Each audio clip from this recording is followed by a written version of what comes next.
Starlights beam, heroes rise, in this night they gleam. Pages turning as fate intertwines. Saturday night, it rewinds. Spinning tales, broken mind, in the city's electric light is on. Heroes fight, every moment feels so right. Welcome to that weekend thrill, where stories, fashion, dreams at will. In this world we take a flight, Saturday night special, guide in the night. Wonders, heroes unite, comics and anime, and bring new light. Journey through panels and vibrant screens, this colorful tapestry. Welcome. It's Saturday night, which means it's time for Saturday Night Special, the sixth best show on Renovision. With comments such as, "For the love of God, let your friend stay where he's at," SNS, and "that channel is a rest area toilet bowl, and you don't need any more stinking up the best comic YouTube show going. And this is an absolute terrible watch. Such douche chills." How about we check in with Jedi Johnson and see if he thinks the boys are ready to start the show? Yeah, I still think we're more prepared than SNS, even with the rush who did on the show. Well, shit, I hope you boys are ready to bring the mayhem, because an all-new episode of Saturday Night Special starts in 3, 2, 1.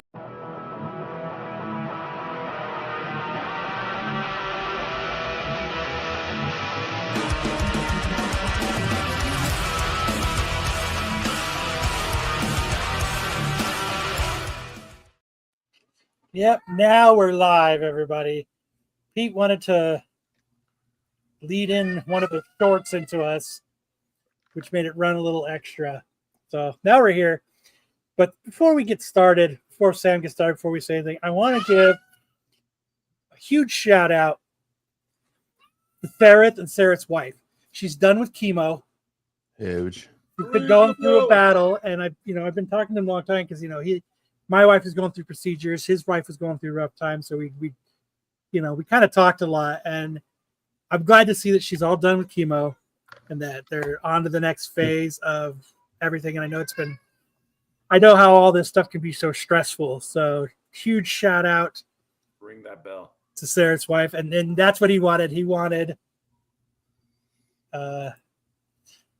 me to ring the bell. So we're going to ring the bell. We're going to do it a full, because she earned it.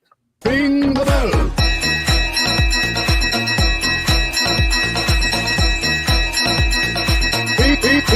Ring the bell. So, Congratulations. huge shout out. Most excellent news. You can't just ring the bell, man. And with that news, you got to give them the double dose.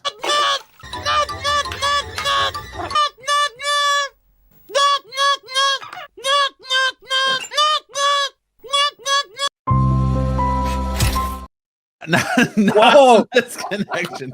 We were going to we're going to end the show early, I guess. Huh? That's the show, everybody. Just the newt, not the misconnections. But no, it's always good when you get to see that happen. So shout out. I'm glad. Yeah, because I did a lot of talking to him over the last year about all this back and forth with each other. So he was really. Look at it. Ed. Was really I think we kind of leaned on each other. So 15 years cancer free. Oh shit! Ed. You get the Ring the bell.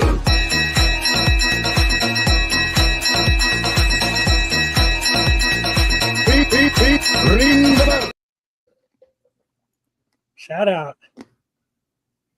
So awesome to anybody that could get to that, because it's tough. Yep. Oh fuck. We got a Sticks one from Tyson. A Sticks drawing? Yeah. He's Doctor Who. Doctor Who. Oh shit, that's nice. Although his TARDIS should be a little bit more shitty and run down like his internet connection. Congratulations, Sticks. Thank You you. made it. Thank you. You Appreciate made that. it to the icon of Tyson. All right. We found out on Thursday night why Sticks' internet's so shitty. Why is that? He's only getting like 10 megs. Well, okay, but that's the symptom. Well, what's the issue? What's the cause? You need to fork out a few more bucks a month there, buddy. He only wants to pay like $40 a month for his internet. That's what the problem is. Did a redneck from the Appalachians come up and assemble your Wi-Fi router, Sticks? Is that what happened? Looks good in here. Yep. It might be time to bump that shit up to 20. At least. Jesus. Shit. I mean, like, before I got fiber, I was paying extra just to have better upload speed so that we could do the show. I wish I had fiber where I live. I can't, they won't put fiber up here. Too cold. They don't want you to have good internet. No, they don't. No, I'm stuck with Spectrum. Probably like the Cox of Arizona. Yeah. I agree. Internet should be free. Right? Free We've had it internet for- to all. We've had internet for 20 years. It should be free by now. Oh, how is everybody? I'm doing Good. great. How are you, Kyle? Fucking in pain. Oh, Jesus. I can barely What the hell? walk. When I slipped last week and I fucked my knee up, Yeah. it takes me like 13 minutes to walk from my car to my office. I had to sit down like 4 times. You just need to get a little mobile scooter at this point No, that'd be too much weight on my knee. to ride a scooter. Not a stand-up, not an electric scooter. I'm talking like a rascal. Oh, Like just jack one from Oh, Walmart. hover or around. something. He I can doesn't go want you anywhere in my using your hover own round. legs like a sucker. I tried a cane. I have a cane, but it didn't work. It didn't help. Get one of those little scooters that you just kneel down on and push with That's the what other he's leg. saying. It's too much weight on it. Yeah, it's too much weight on it. Fuck Spectrum. So I went to. I guess I'll tell you the story. So this has been going like a bad back, and I hurt my back, and then I hurt my knee. But so when I went to the emergency room, I think I told that whole emergency room story after I went. You know, I said my back hurts and my knee hurts, so of course the emergency room X-rays my hip. You know, Jesus, you just have all kinds of problems when you go in for things like this, huh? this is why I don't go to the doctor. And then I went to the doctor on Wednesday, and and it comes in. He's like, and We didn't see any problems with your hip. oh, dude. So I went in, and he's like, they take your blood pressure and they kind of triage you when you go to the doctor, get temperature thing. He goes, your blood pressure's a little high. I said, my blood pressure's been a little high since I was like 10 years old. No matter what I've ever done, it's just always been slightly elevated. So let's get back to my knee. Well, Let's stay on target, Doc. yeah, let's Stand not point. skew. Let's not skew from the reason I'm here. He's like, well, I'm going to take your blood pressure one more time. So that annoyed me a little bit. He's like, look, your blood pressure's already higher. I said, okay. He's talking to me. Well, I think we're going to put you on some high blood pressure medicine. And I was like, I got a quota to make here, Kyle. I got to sell some drugs to you, brother. I was like, my whole life, my blood pressure has always been slightly elevated.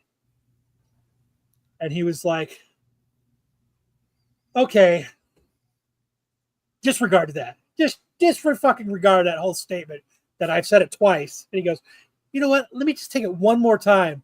And I was like, you have to be fucking. He's like, now look at your blood pressure. It's really high. I said, because I hurt and I'm fucking pissed about the blood pressure talk. Well, why don't we fucking get back to what I'm here for? First, my left knee has been bothering me. So he gets on his little stool. He walks over to my right knee and he starts moving my leg. He's like, how does that feel? I said, fucking great, because it's the wrong knee. That's why your other left. He was like, oh, okay. He's like, does that hurt? I said, yes, Dr. Blood Pressure, it hurts. And he was like, you know what I think you need? And I was like, something to make it help not hurt. He was like, I think you need to go downstairs and get your blood drawn. And I was like, for what?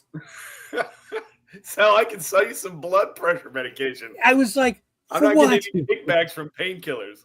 It's like, yeah, like I get it. He's like, what do you rate your scale of pain? I said, honestly, when I'm walking, I said, it hurts to stand, it hurts to sit, it hurts to sleep.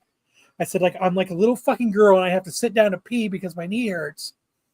I said, it's like an 8. It's unbearable. He's like, well, your blood pressure's high. And I was like, Dr. Blood Pressure, what the fuck?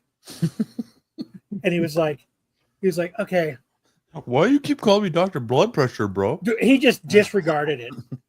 And my wife's sitting there and I'm like red in the face. Well, maybe we should take your blood pressure again. No. My blood pressure's been taken 4 fucking times and I've only been here like 15, 20 minutes. And he was like, all right. He's like, I'm gonna prescribe you 800 milligrams of ibuprofen for mild pain. And I was like, all right, doctor. Obviously, your scale of pain is different than my scale of pain. So let me know what your scale is so I can adjust my number so we're on the same fucking page. So if you're not doing it from a 0 to 10 and you're doing it from a 0 to 600, let me know so I can adjust that number. And he was like, not mild, it's just a knee. And I was like, yeah, you don't fucking need those. Those things are stupid. He's like, well, go down. How about this? How about you get an X-ray? And I was like, I've already gotten an X-ray. What do you want me to get an X-ray for? He's like, just to show you the guaranteed it's nothing. And I was like, motherfucker. All right, I'm done. Let's go. Walking is totally overrated. So he didn't help you. Was this a new doctor? No, the dude's like 7,000 years old. I think the problem is new to you, doctor. Oh, I need a new doctor? No, I'm saying, is he a new to you doctor? Is it the first time you've seen this guy? Yeah. Okay. Yeah, I know. Like, I have, my insurance, like, it gives you a primary care physician, like, right when you sign up. Yeah. I've never been to the doctor since I've been at my job. Yeah. And like, you don't see doctor blah blah blah blah. And I was like, I don't know what you're fucking talking about. And he's like, all right, well, I said, I hurt. Just get me in to see a doctor. I don't care what the fuck his name is. So I guess they want me to go do physical therapy. And I was like, that's fucking stupid. For your blood pressure. For my blood pressure. So I got my blood results back Thursday. Guess what? You have high blood pressure. Fine. Everything's normal. So that's a big, huge waste of fucking time. Well, they get. I know it. I know that's what it is. They're scared to give out art. I'm not going to get hooked on fucking Vicodins after 15 of them. But I know that's what it is. They're scared. But so now I call him Dr. Blood Pressure. But I mean, it was the same thing when I went to the emergency room. I was like, I hurt my back and I slipped and I hurt my knee. This pain you are feeling, it is all in your mind. I know, right? You're just feeling it in your mind. It is not in your body. When I was in the emergency room, they sent 5 people in to get my story to make sure I was telling the story right. How many of them stuck their fingers up your butt? Just 2. And I think one of them was a janitor. This time, go in, ask him the story, and then put 2 fingers up. See if he knows. But yeah. And then my air conditioner went out in my car. So I went to the day before on Tuesday. I went to take there's a mechanic by my house, like right across like catty corner across the street out of my neighborhood. And I was like, so I looked at the ratings on Google, they got a good rating. So I go over there, Macy's out. I made an appointment, sitting there, they lifted my hood up and turned my car on. And I was like, they're sitting there talking. So I was like, so I walked over to like, they didn't really ask me what was going on with this. So I was like, well, maybe I'll describe it so it's easier for them to, diagnose it. And he reaches into my car. I don't even know what he touched. I couldn't see, but he touched something in my engine. He said, low on Freon. That'll be $700. What? And I was like, okay. And he's like, I think you got an actuator out for the air conditioner. It clicks. And I was like, okay. I was like, how much is that going to be? He's like, let me look at the computer. And I'm like, okay. He's like, I can't find it. He's like, $950. No way. Plus parts. No way. I swear to God. No way, dude. And I was Who like, are these people. Dude, I have the worst luck with fucking everything. Tyson said so the car had high blood pressure. And I was just, $700 for Freon is insane. yeah, because he's like, I guess it's that new Freon. Yeah, but you could just buy it yourself and charge it yourself. New Freon. I was just like, And it's not like, that new. It's been 10 years. yeah, it's an 18. It's not a new car. It's like, but yeah, he's like, it's got that. But what I could do is I could take all that Freon out and put in this other kind of Freon for $150 less. I can stick that up your butt too. I was like, I tipped my hat. I tipped my hat to him and I said, good day, sir. Tips Fedora. Good day, sir. Yeah, good day, sir. Drove away. Trying to take you for a ride. I think that was I don't want to do it. If you're going to pay it, I will do it. Yeah. We could send your car to get an x-ray. Someone was huffing your Freon. Hey, you know what? At least humor me and like hook it up to a machine. You don't even have to turn it on. I don't know what it does. Hard. Spins the That wheel a made my couple day times. if the auto guy asked about his blood pressure. It was probably pretty high then too. We gotta check your oil. That's what they wanted to do. Why is everyone trying to stick their fingers in my ass? Everywhere I go. All right, welcome to my week, everybody. Well, that's just a bummer. I'm just happy to be here. Just happy to be nominated. All right, Sam, what do you got for us to kick us off this week that's not related to high blood pressure? Or fingers in the butt. I don't know if it's Or going to fingers fix in your the blood butt. pressure, but I think it's exciting. Let's hit that slide. Oh my God, I almost recommended this to you when I saw it. The Saiyans have landed. The Saiyans have landed in Indianapolis, of all places. So I don't think Goku is going to get that ancient Asian training, martial arts training that we're all hoping for. He's going to get taught how to make French toast in Indianapolis. Spider Society. I think I seen this on Instagram, and I loved it. Was either Instagram or Facebook, but I loved the comments that went with this story. What did they say? They were like, Vegeta is here. Like, it was like, it's, someone's going Super Saiyan. It was all these Dragon Ball Z comments.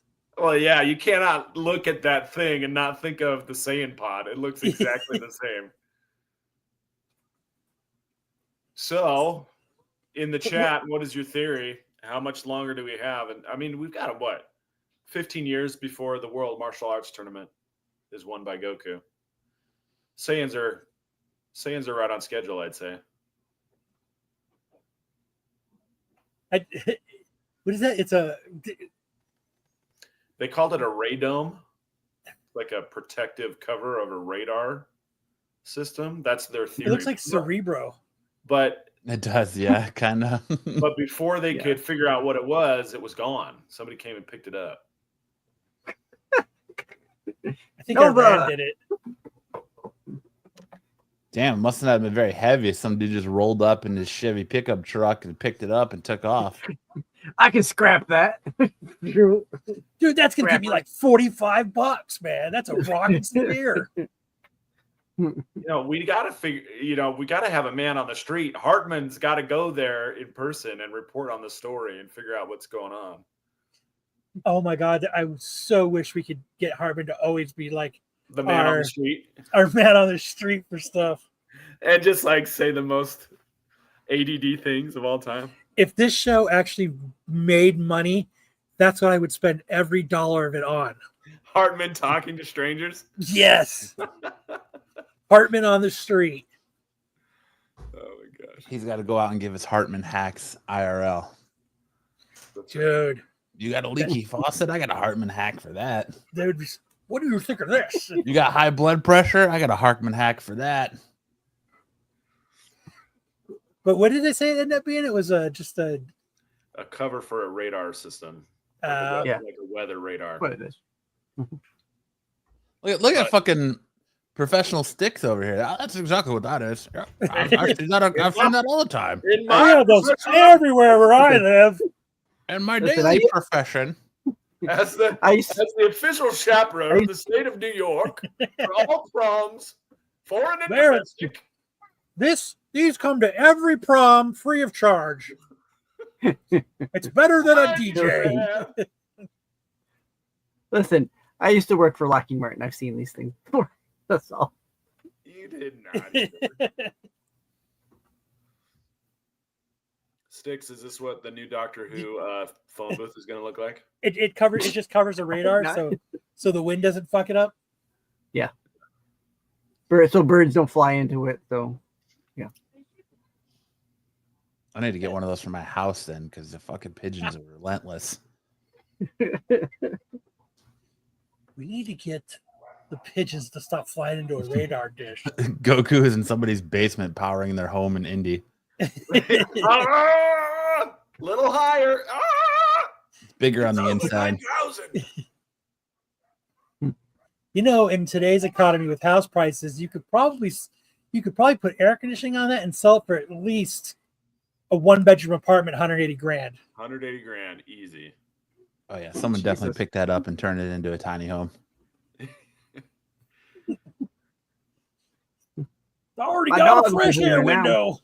It's a lot bigger on the inside. Once you get in it, it feels a lot bigger. Oh man. Yeah, I saw that and I was like, oh, I hope Sam saw that. Well, your wish has been granted. And I didn't even have to stick my finger up your butt. Or elevate my blood pressure. not this time anyway. Maybe next time. Maybe next time. Here's hoping, Kyle. I gotta stay optimistic. Yeah, there you go. Yeah, boy. My hope is that somebody actually picked this up and then they're actually going to turn it into a Saiyan pod now. That's a mobile home. Oh, mobile home. Yeah. Good one, Hartman. See, that's why we need Hartman on the street. And he What was should that? have a little raccoon puppet. What was the name of the clown that they used to do that? The really dirty looking clown. Oh, from Howard Stern. Yeah. He was oh fuck, man. Oh, let me see. Yeah, look it up. Buffy. Ed, aren't you excited? You didn't have to wait for the anime news. We got right to it.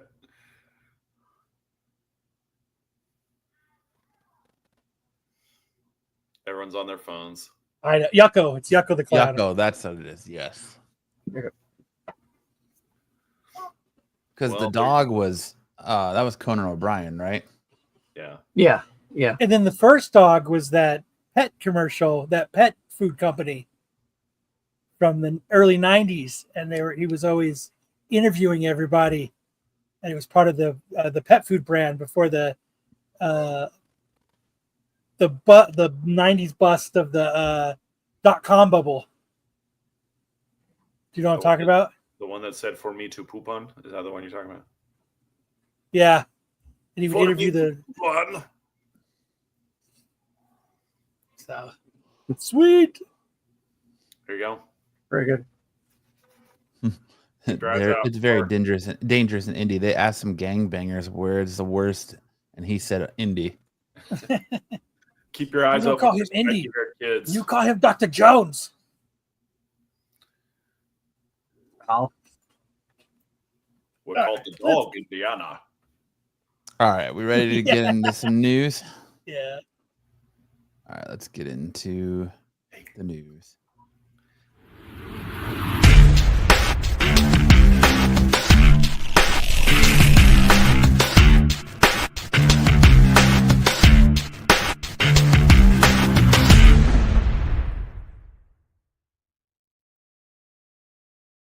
Triumph the Insult Comic Dog. What? That wasn't who it was, though. That's from Conan. But all right, first up, the possible origins of Operation Ivy's Ska Man logo have been identified. Operation Ivy were only together from 1987 to 1989 and only released one full-length album, but that was enough to leave a legacy that endures to this day. Without a doubt, Operation Ivy's Ska Man has become one of the most iconic and recognizable logos in punk rock and ska. But did you know it's apparently based on a Spider-Man drawing? The silhouette of Operation Ivy's Ska Man is almost identical to the Spider-Man from Marvel Tales 210 drawn by Mike Zeck, which was issued in December 1987. Ska Man's first appearance was just a month later in Operation Ivy's debut EP Hectic, released in January 1988. The similarity makes us think that it's not a mere coincidence and that the Spider-Man drawing was used as inspiration for the iconic logo. I never, ever thought about that. With the Operation Ivy logo. Yeah, I never. But if you look at it, I mean. 100%. And it looks like it was drawn by Frank Miller. Frank was ahead of his time again. I mean, all the times I've seen both of these covers, I never, ever. I never thought about it.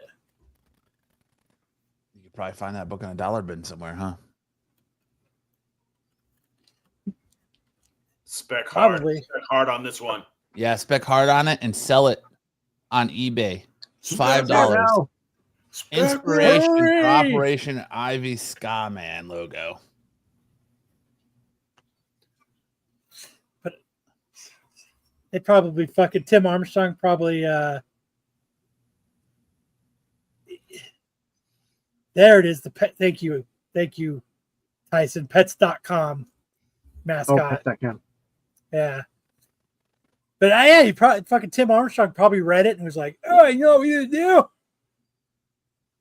We're punk rock, kind of skosh. Let's just steal the logo. Let's just steal Spider-Man." Yeah, and we'll pretend like we're gonna put a jacket on him, have a couple of rips places, and then we'll have just a nice fedora. Yeah, we'll put a little fedora on him, and then we'll take his boots and make it look like he's wearing one boot and one tennis shoe.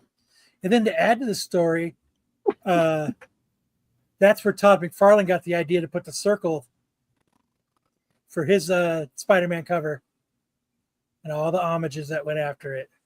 For 300? He liked it. It was so nice, he did it twice for 300 and 301. He had to make sure it was on there 2 times.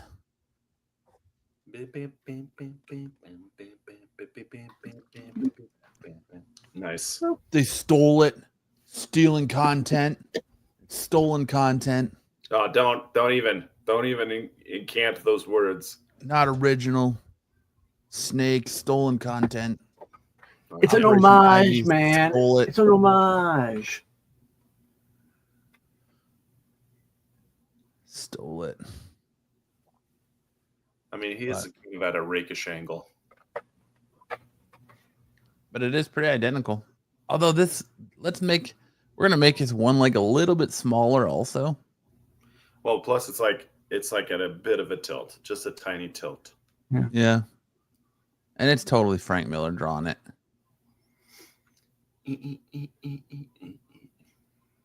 Looks just like him.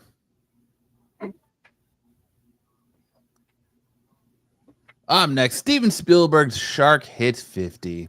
Steven Spielberg's Jaws arrived on movie screens 50 years ago Friday. It was a no sleeper hit. The director's second feature, a thriller that focused just as much on the people of Amity Island as it is famous apex predator, generated near universal praise for the get-go. Time magazine even proclaimed that the season of the summer of the shark in a Gunish cover story. Gushing. Oh my God. Gushing cover story. With rare expectations, the film's reviews spoke enthusiastically of Spielberg's nimble and suspenseful direction, John Williams' unforgettable score, and the performance of Roy Schneiders, Richard Dreyfuss, and Robert Shaw. Wow. 50 years. Isn't that crazy? 50 years of making people scared of fucking sharks. Yeah. Yep. Without Jaws, we wouldn't have Megalodon. And nobody would be going in the pool. Da-da, da-da. Still reminds me of that interview we did. I was just about to say, we interviewed a guy who walked around hitchhiked around Martha's Vineyard at 4 years old to go to the shark, to go be part of Jaws. Jaws, yeah. Wait, who was that? He was doing a thing about, he was trying to rebuild the boat from Jaws because the original one got destroyed in like a storm in California. Okay. At dock. So he was doing a thing where he was celebrating Jaws, and he was trying to, he's rebuilding the boat and doing all this stuff. And he was talking about how big of a Jaws fan he was, and he lived in Martha's Vineyard, and he was 4 or 5 years old, and he knew he needed to get to the beach to be part of the filming. So he left his house and he hitchhiked to get to the Martha's Vineyard beach where they were filming Jaws. I remember this interview. I was like, yeah. I wish we could find it, because the look on my face when he was telling the story was like, oh, I still have it. And my wheels were turning, and I pretty much was like, you're a fucking liar. There's no way you hitchhiked at fucking 4 years old. Oh no, is that the one we took down? I think we took that one down because we thought he was completely full of bullshit. And it's like, well, yeah, he was full of bullshit. When I was 4, I was a very seasoned traveler. I was like, I'll be 100% honest with you. I know it was the 70s. There was a little bit more free love, and you could leave your cars open, unlocked. And I know hitchhiking was kind of a big thing, but like, you're still 4. There's no way you to go to the freeway and stick your thumb out and go, Martha's Vineyard, Jaws, Martha's Vineyard. Like, it's just not, no, it's not real. It's not real at all. I was like, first off, whoever picked you up and took you to Martha's Vineyard because you're hitchhiking is an asshole. And first off, second, if your parents didn't notice you were gone, they're assholes too. What do you mean how do you not notice your 4-year-old's gone? Oh yeah, and his claim to fame is he was one of the extras in the background in the shot where the kid gets eaten by the shark at the beginning of the movie. Yeah. That's me right there. Because he hitchhiked at 4. So, but yeah. But now that that's why I think of Jaws. You're a fucking liar. There's no way. Like, I get it. You're trying to make a good story to draw, people to your page to help with what you're doing. But like, be honest. You'll probably get a little bit further. Now, if you said 14, maybe. 14. Yeah, I could see Maybe. that. Maybe. Because I think that's what Solowiki told us to be the story of how he hitchhiked from Fort Collins to Denver to go meet Metallica, but he was like 14. But I don't know. It's It was crazy. the 70s, man. It was Martha's Island or Vineyard. It was a different time. You're right. You're right. I would have called the cops though. Well, as soon as I got to a payphone, Right? and there's some kid on fucking 134, man, and he's trying to hitchhike. He looks like I don't know. Looks like he needs a diaper change. And, like, wasn't that like the height of like the Adam Walsh where they were looking for him and all that? And then Homeboys Yes, is out yes. here 4 years old, like, hey, I need to go to the beach to be in Jaws. How would have you seen a 4-year-old on the side of the road? Yeah, get real, dude. That I know. We'll have to clip that and put it up somewhere somehow for you guys to see it. Maybe Matt can clip it and put it on Absolute Geek. I'll have to find it. I remember, I thought it was still there, but then I do remember like the guy that we were getting interviews from came to me and was asking me questions about the interview because I guess the dude complained about how we approached it, and then he agreed that he was a fucking liar and then just asked me to take it down.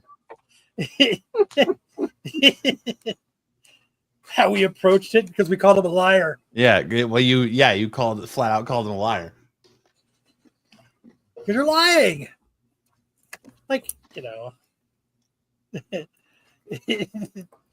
My approach. It wasn't my approach, motherfucker. It was your approach. You're like, wait. This isn't adding up. This doesn't add up to me. No, and it doesn't make any sense. Well, I mean, we were all on board with the story, buying into it until he said when I was 4 years old, and then that's when it was over. It was done.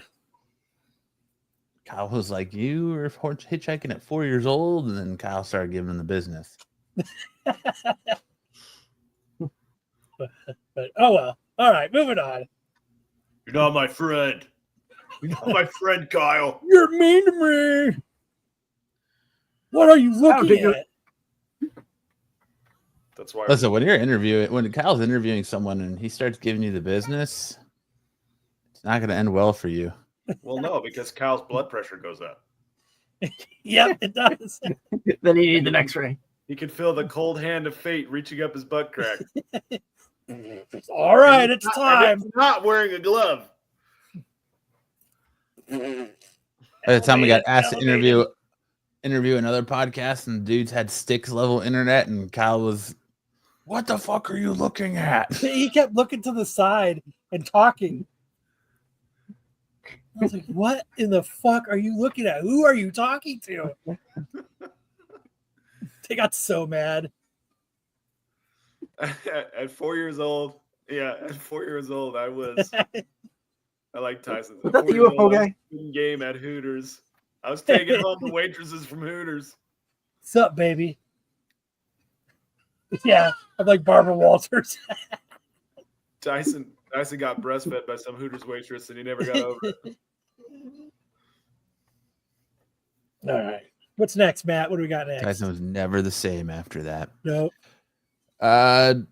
Below our lowest estimations, Nintendo Switch's 2 third-party sales are in trouble. Developer claims it seems the Nintendo Switch 2's non-Mario Kart library is suffering. An anonymous video game developer told the game business that their titles are underperforming on the platform, as reported by Matt Piscatella.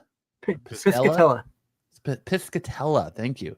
Piscatella. Of Circana. It was revealed by Blue Sky that the third-party unit shared of Nintendo Switch 2 games during the launch week was 40%. This is higher than the 20% figure of the original Switch during the same period, but is still relatively low. Okay, so someone who doesn't play video games, doesn't have a Switch, doesn't. What in the fuck does all that mean? This is bullshit. What does it mean? It means people aren't buying the third-party games. That's not even true, though. They are buying the third-party games. They're buying them, but they're not. As it was for the Switch. It's like having a playtime. Your playtime is they're playing more Mario games than they are the third-party games. That's basically what it boils down to. Oh, People so you mean the non-Nintendo games that are on Nintendo? Right. Yeah. Right. You're spending more time playing Mario than the third-party games. Than they are playing EA Sports, FIFA. I mean, shouldn't that be expected though? It's an anonymous Yeah. developer. This just sounds like they're trying to torpedo the sales or something. The Mario games, I think the Mario games are there. That's what they're aimed to, especially early on in the system. People aren't buying it to go play NHL sports. They're buying it to play Mario. Yeah. By the way, Mario Kart World is a phenomenal game. Do you have a Switch too, Sam? No, but I played it at the demo. I played the demo. It's freaking awesome. I played for free at GameStop. I did. It was awesome. Not GameStop, at Target, but it was awesome. Yeah. I found it, Kyle. Oh, did you? Here, if you guys want to see Kyle give the dude from Jaws the business, I'm posting the link in the chat. But you can't click on the link. Not in here, but you can in the chat. Oh, you can in the chat? Yeah. Oh. You can in the chat. Yeah. I'm don't like, know now. I don't We're watch still YouTube. mid-show here. Fucking open up a new tab. Yep. Poor baby. This is stupid. Okay, I just didn't understand what the fuck you're talking about, but now Yeah. I understand. So Yeah. that's the only. It's the only reason I put this. I put this up was because I was like, "What the fuck, wrong, dude?" What Hold does this on. all mean? What does it mean? Yeah. No, Matt, my wife and I decided we weren't going to buy a Switch 2 until summer was over because we don't need our kids like being Mesmerized. I've been hearing a lot of bad things about it. That like it's only got like a 2-hour battery life when you're playing Mario Kart World.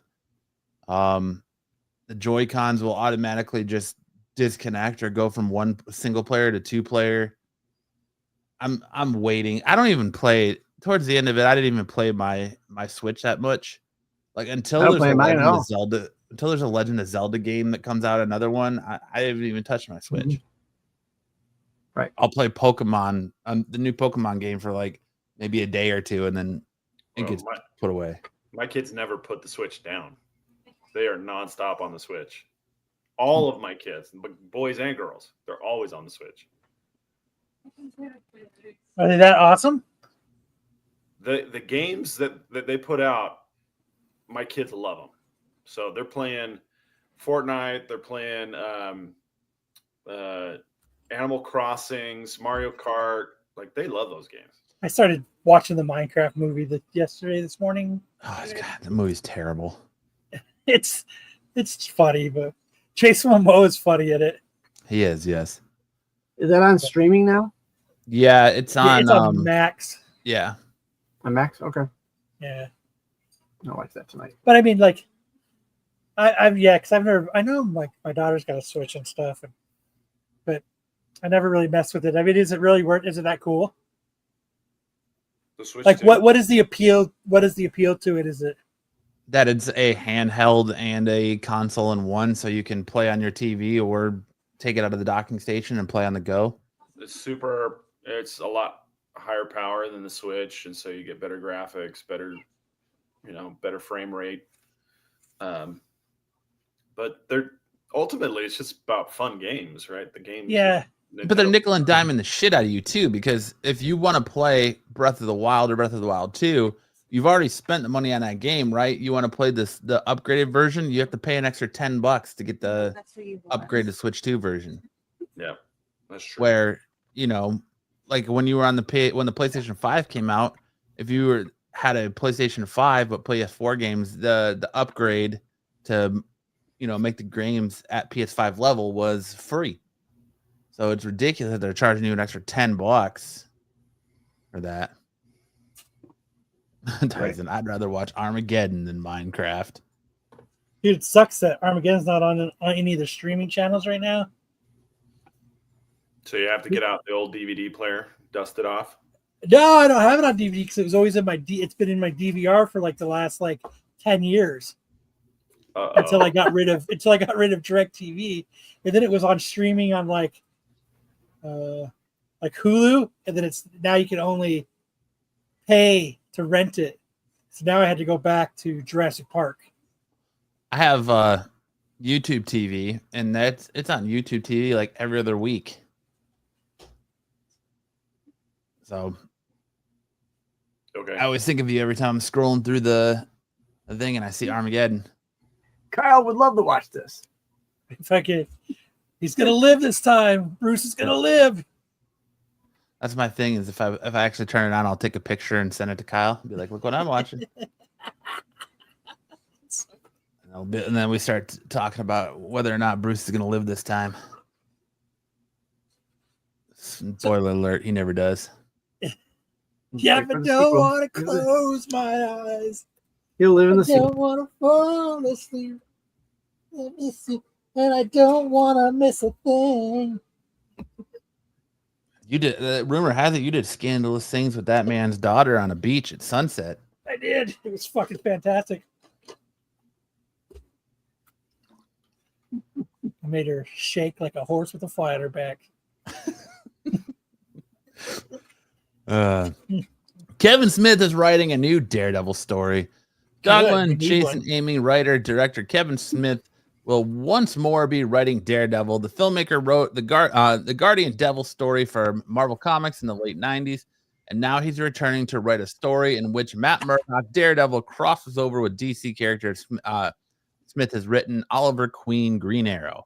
We already knew DC and Marvel were once more crossing over in September for Deadpool Batman #1, but on Friday, Marvel reported that the issue would include backup stories with more crossovers between the two companies, including Daredevil, Green Arrow. It's a fitting matchup considering the writer, along with writing Daredevil and Guardian Devil, Smith wrote Quiver, a 10-issue story that launched a new volume of Green Arrow for DC Comics and brought the dormant arc back to life. Archer back to life. Daredevil Green Arrow will be written by Kevin Smith with art by Andy Kubert. Nice. For that. Green Arrow. He'll make you quiver. Do you write these blurbs, Matt, or do you find them and just? No, I just find them. Okay. How much do you think he's going to cry while he's writing it? A lot. Half a page every other issue. How much of his story writing is going to make him cry? I like his Daredevil run and Quiver. I think they're both really, really good. That wasn't my question, though. No, I know. I think he's going to cry a lot, probably. So when he finishes the first arc or the first issue, are we going to get the first picture of him crying? I think when it hits your LCS and you can actually get a copy, there's going to be a picture of him crying as he signs it at the Secret Stash. Teardrops on the storyboards. While he wears a Green Arrow cowl and mask as he cosplays Green Arrow. It was Dungeon Crawler Kevin. It was really bad. And I'm a huge Kevin Smith stan, so like I didn't want to be like, oh, this sucks. But yeah, it was not great. It was definitely full of Kevin Smith humor and dick jokes, and So you can't win them all. the whole thing with Spider-Man had a hole in his suit and his butthole was showing, and he was trying to get it covered up. But since each copy will have a teardrop Included, it'll be in a little cellophane baggie. I am too, Cosmic. I'm really excited for Jay and Silent Bob meet Archie. Get your teardrop graded. This is a Kevin Smith 9.2 teardrop. This is a Kevin Smith joint. You can get the actual teardrop on the cover. The 1 in 100 Rated. teardrop cover. The book's a 9.8, but the teardrop mark is only a 9.2. Yeah, so do I, Dungeon. I went with the actual like Clerks homage cover for the Archie book. I mean, this Batman Deadpool book has got a lot of powerhouse writers and artists on it, but I was surprised to see Andy Kubert doing the art for Smith's story. But Well, that'd be nice. yeah, if anything, it should look really good. But hopefully he does it justice. I mean, he did a good job on Daredevil in the 90s and Green Arrow, so hopefully he does it justice. But moving on, John Bernthals, Frank Castle to have a major role in Spider-Man Brand New Day. THR, the Hollywood Reporter, if you want to know, has now confirmed the news. The trade doesn't add any new details, but does mention that both Zendaya and Jacob Batalon are reprising their roles as MJ and the best friend Ned. Although how substantial those roles will be remains unclear. It seems we might get to see Spidey team up with the Punisher to take on the Hulk and Spider-Man Brand New Day after the scooper MTTSH is reporting that John Bernthal is set to reprise his Daredevil Born Again role as Frank Castle, the Punisher, for a major role in the fourth Spider-Man film. This rumor now follows a recent report from Nexus Point News, who claim that Mark Ruffalo is set to return as Bruce Banner, noting that Banner's appearance will be much larger than a cameo, and Ruffalo will have a substantial role in the film. We'd be remiss not to mention that Spidey/Punisher/Hulk combo was first reported by the Hot Mic with John Rocha mentioning that he had heard that the plan was to have Spider-Man team up with the Punisher to take on the Hulk. So Maybe a fucking buddy cop. Yeah, the big rumor is that Hulk is going to go savage again. And so you're not going to have any more Hulk Banner or Professor Hulk. He's going to be Savage Hulk again, which the reason I put this on here was not only for this, but it's also kind of started this thing in the comic book community where people are pumping the price of ASM 129 now, saying that because the Punisher is actually going to be on the big screen now, it should inflate the price of that book. How do you feel about that, Sticks and Kyle and Sam? Do you think that even though the Punisher's been in Daredevil Born Again, had his own Netflix show, and he's still being used, do you think that because he's going to be on the big screen, it should increase the value or the asking price for his first appearance? The movies always do that, though, even if they've already been in the show. Mm-hmm. The movies seem to Feels like get people the are pretty always draw. hyped up by appearances like this. So yeah, like they say, buy the new, or what is it? Yeah, buy the news, sell, or buy the rumor, sell the news. That's what it is. Buy the rumor, sell the news. Yeah. I mean, Tyson says Kyle's already training MIDI Kyle for the next generation of SNS. yeah. I mean, I think MCU spec, it's just a reason for flippers and people who are selling their books to get maximum for it, and for the people that have FOMO to make sure that they get that book. I mean, it's pretty much dead, though, too, because the MCU is Hey, we can wrap it. on life support. That's true. Yeah, it needs a spark. People trying to get out. I think Fantastic Four is going to provide that spark. Have you seen the popcorn bucket for Fantastic Four yet? No. Put it up. Oh, dude, it's absolutely fantastic. Imagine that. So to speak. Yeah, 2 weeks. I mean, 129 is already an expensive book. Yeah. It's been falling, though. Like, you can get, for a little bit there, you can get like a low grade for right around $1,000. But they're going to push it way back up now. I'm glad I bought mine when I did. Me too. Me 3. I paid $25 for mine. You bought it off the shelf, didn't you, old man Sticks?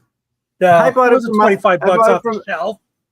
I bought it from my comic shop, Lone Star. He bought it at San Diego Comic-Con 1 for $25. Yeah.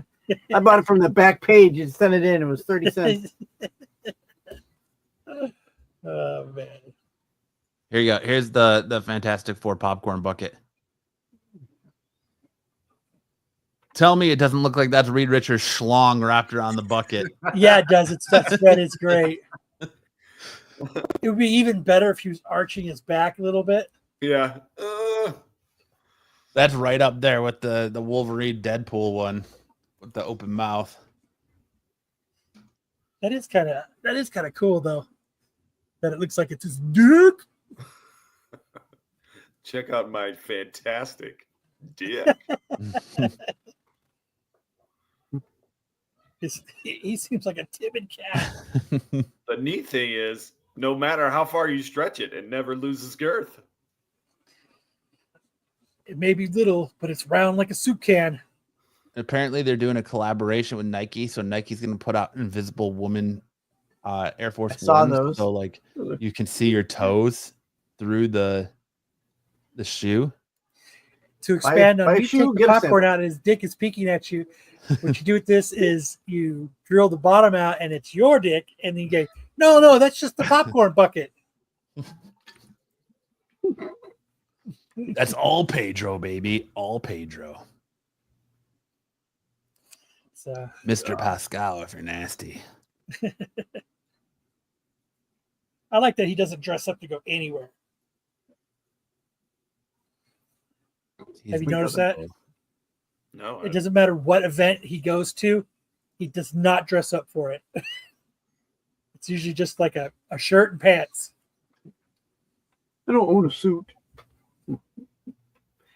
Got millions of dollars, but I And don't Hollywood own a has suit. just been like, it's Pedro, it's all good. Yeah. At a certain point, people stop caring. They stop trying to tell you what to do. You could take it to a showing of Brokeback Mountain. You'll smoke a cigarette. All right. And I want to talk about this too, because this has been making the rounds for the last couple of days. The PSA new logo or terrible. labels seem to be pissing a lot of people off. You remember when they first did the mock-up one like a year or so ago? Yeah. It was pretty close to this. Yes, it was right around San Diego, and they were putting it on like the book that came with the shoes you could buy. Mm. Just like the label's doing it no favors. It's like they're falling into the same trap that CBCS is in, where CGC offers you the bigger label, the better looking label, all the different custom labels you can do, and they're just like, well, we're killing it in the sports card game, so why change anything? And also, they're not going to have a 9 at all. Like it's gonna, or sorry, not a 9, but yeah, like a 9-9. So it goes 9, 8, 10, and then your 10s are gold labeled. That 10 is not for a signature series or anything like that. It is a gold label, just straightforward.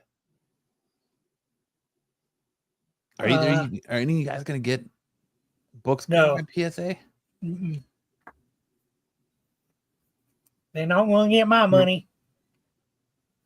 Like It's just too. They're just too plain. Like I get that works for sports cards because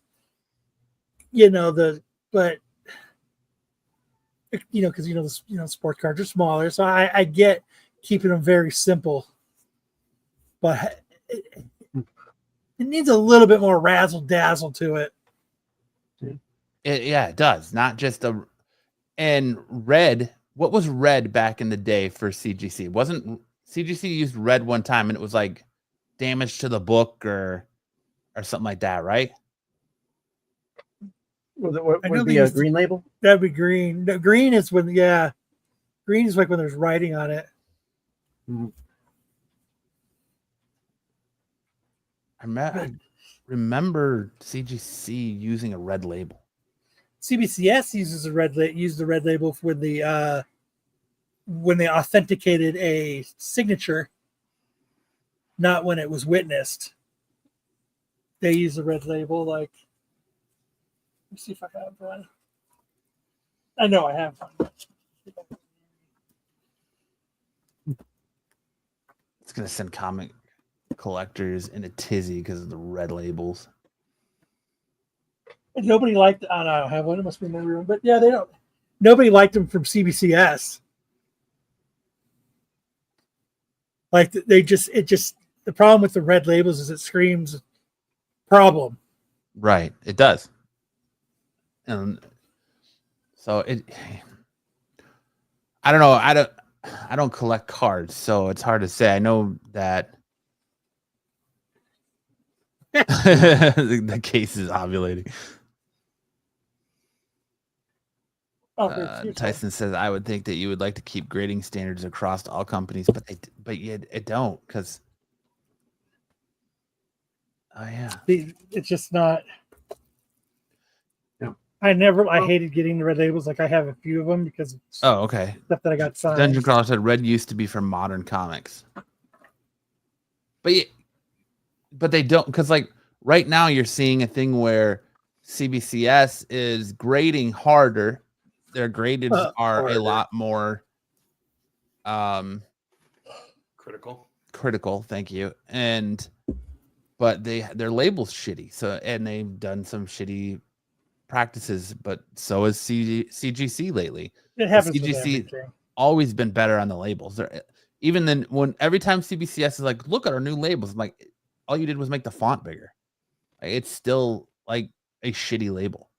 I don't know why they don't offer a better looking label like CGC does. And then PSA to be like, well, I mean, hold our beer and come out with this and that. Oh yeah, well, you're 10. I mean, yellow label, CGC. Yeah, it looks fresh. I like that. The yellow label. I mean, they're not. But I think that the big white box and the font make a big difference on that. I mean, the horrible CBCS cases where they were. I wonder if I have one near me. Where when they were using the bolts. Remember that? It looked like they were bolted on. Mm-hmm. Oh, I hated those. I think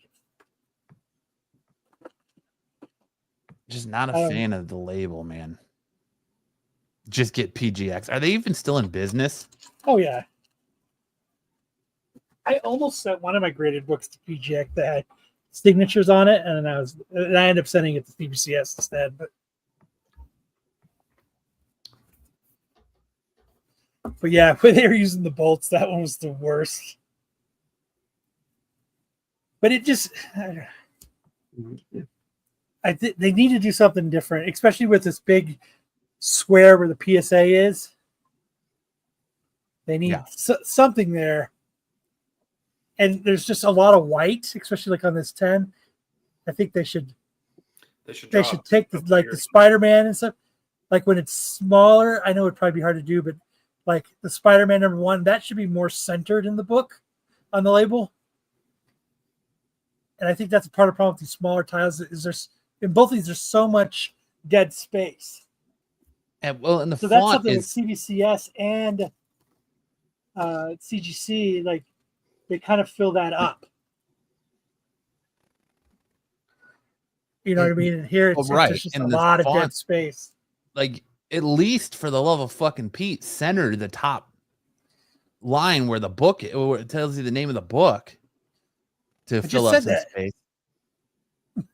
Well, but I was going like this font right here is so small they can make it bigger to fill up. Yeah, like you were saying, the negative space, or even put like a background here, like the cityscape that they do sometimes in like the September 11th Spider-Man anniversary issue, or they're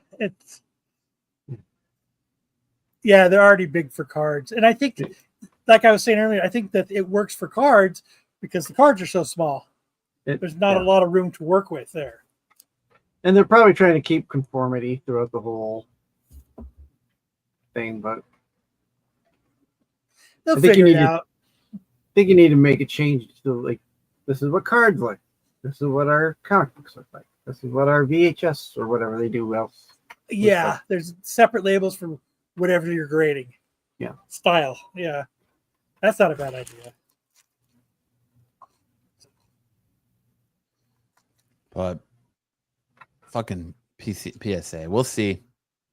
It'll be interesting to see if they pivot and what they have offered San Diego, because they start taking submissions in July.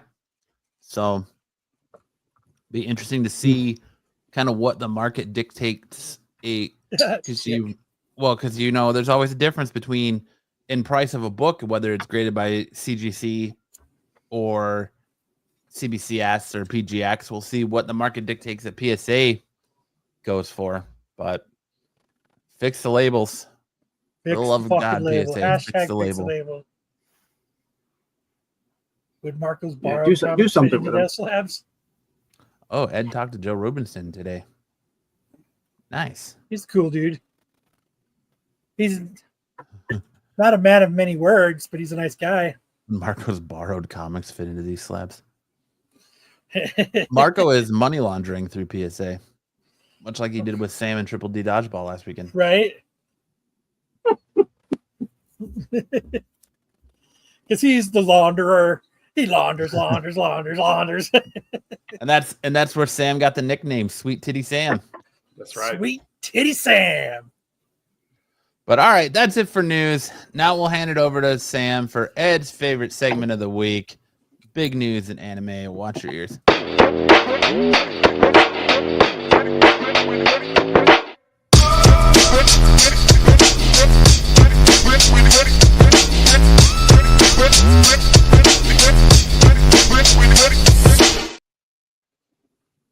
Pay your taxes, launder money. You know that isn't loud in my headphones. It's not loud in mine either, but All right, there wasn't a ton of anime manga news, but there was one big story that I wanted to go through, and that is the One Punch Man retcon. Hey now. Is that his OnlyFans? 6 chapters of One Punch Man were released. He is shirtless a lot. This is a character I that would was too if I looked like that. in season 2 of the anime. You guys might remember Sweetie Yu. He was a martial artist who faced Saitama in the finals and ended up winning because Saitama got disqualified for wearing a wig. Well, he decided he was going to try being a hero, and he joined up with a new hero organization called the Neo Heroes. And while he was touring the building, they put him in like a mech suit, well, like a kind of like an Iron Man suit, a robo suit that increased his power, and he flexed his muscles too hard and broke the suit. And so now he owes something like $7 million, and he has to stay with the Neo Heroes until he pays off the debt. His joining the Neo Heroes is going to be really important later on. Next up, in the next chapter, they introduce a few of the Neo Hero bigwigs, the Neo leaders. This gal right here is a cyborg, and then you have Yokozuna. He is he's just a big old sumo wrestler, and then you have the cyborgs Destro and Elemin. The thing about the cyborgs is they all have a name that is Destro? the first half of That's a very good observation. it's the first half of some sort of like term for killing something. Like Genos is a cyborg, which is the first part of genocide. So that's how they all get their names. So you have Genos, Destro, Elemin. So that's how you know they're cyborgs. OP. It's a synonym. Bombs on Iran. Murder. Yeah. And then the next chapter, they introduce Blue. Blue is the leader of the Neo Heroes. He also happens to be the son of the number one hero of the Hero Organization or the Hero Association named Blast. In one of the now retconned backstories, we found out that Blue is not only the son of Blast, but he's also the son of or the nephew of Empty Void, who's the hero of the Ninja Village, or the leader of the Ninja Village. So he's half ninja, half hero, whatever. So that's Blue. You can see he's got the gauntlets, the same gauntlets that Blast has, that allows him to like open up black hole portals that he can teleport through. Right now. All right, next up. That's cool. In the last chapter that they released, this is the new Amai Mask. During the Monster Association arc, Amai Mask was revealed to be a monster. He's actually a monster who can shapeshift, and when he loses control, his monster form leaks out. And so he's gone into hiding. That happened to me too. Yeah, he's gone into hiding, and he's trying to keep a low profile.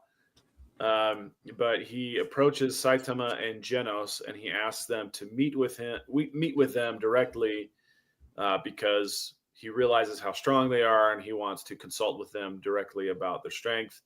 And Genos tells him he refuses, and that's kind of where we left off. So it looks like we're heading into the Neo Heroes arc, which is still going in the webcomics. So there's a lot of ground to cover there, and that's basically where it's headed. We have a few smaller story arcs that will be covered in One Punch Man, but it won't be back until July. So we still got probably 3 weeks before we get a new chapter. Who's the dude with the Iron Man thing? At the beginning, or this guy? That guy. That's Genos. Genos. Genos is a cyborg. His whole thing is he's trying to find the mad cyborg that killed everyone in his village. And he's teamed up with Saitama and become a hero in the meantime until he can get some more information about the mad cyborg, which will come up during the Neo Heroes arc. It's the girl, isn't it? Oh, we don't know. We still don't know who it is. Oh, you don't know. Oh. Yeah. Bye-bye. But we're getting close. Okay, so I have a question on this. You said Yeah. it was all retcon. What actually got retcon then? You told us what happened, but So what- in the what got ninja, retconned? it was the Ninja Village arc that got retconned. The Ninja Village arc was like they took out all of the battles that were happening. Like there was a lot of, there's this monster called God, and God will give his power to certain I've heard of him individuals who before. are strong and turns them into these like overpowered villains. And he usually deceives them into doing it. And Blast, the number one hero, his whole reason for being is to eliminate the threat of God. Wait, Alanis Morissette's in this? Is that a doctor? Alanis Morissette's a Yeah. god. It's handed down by God herself. God is on the moon, or is the moon.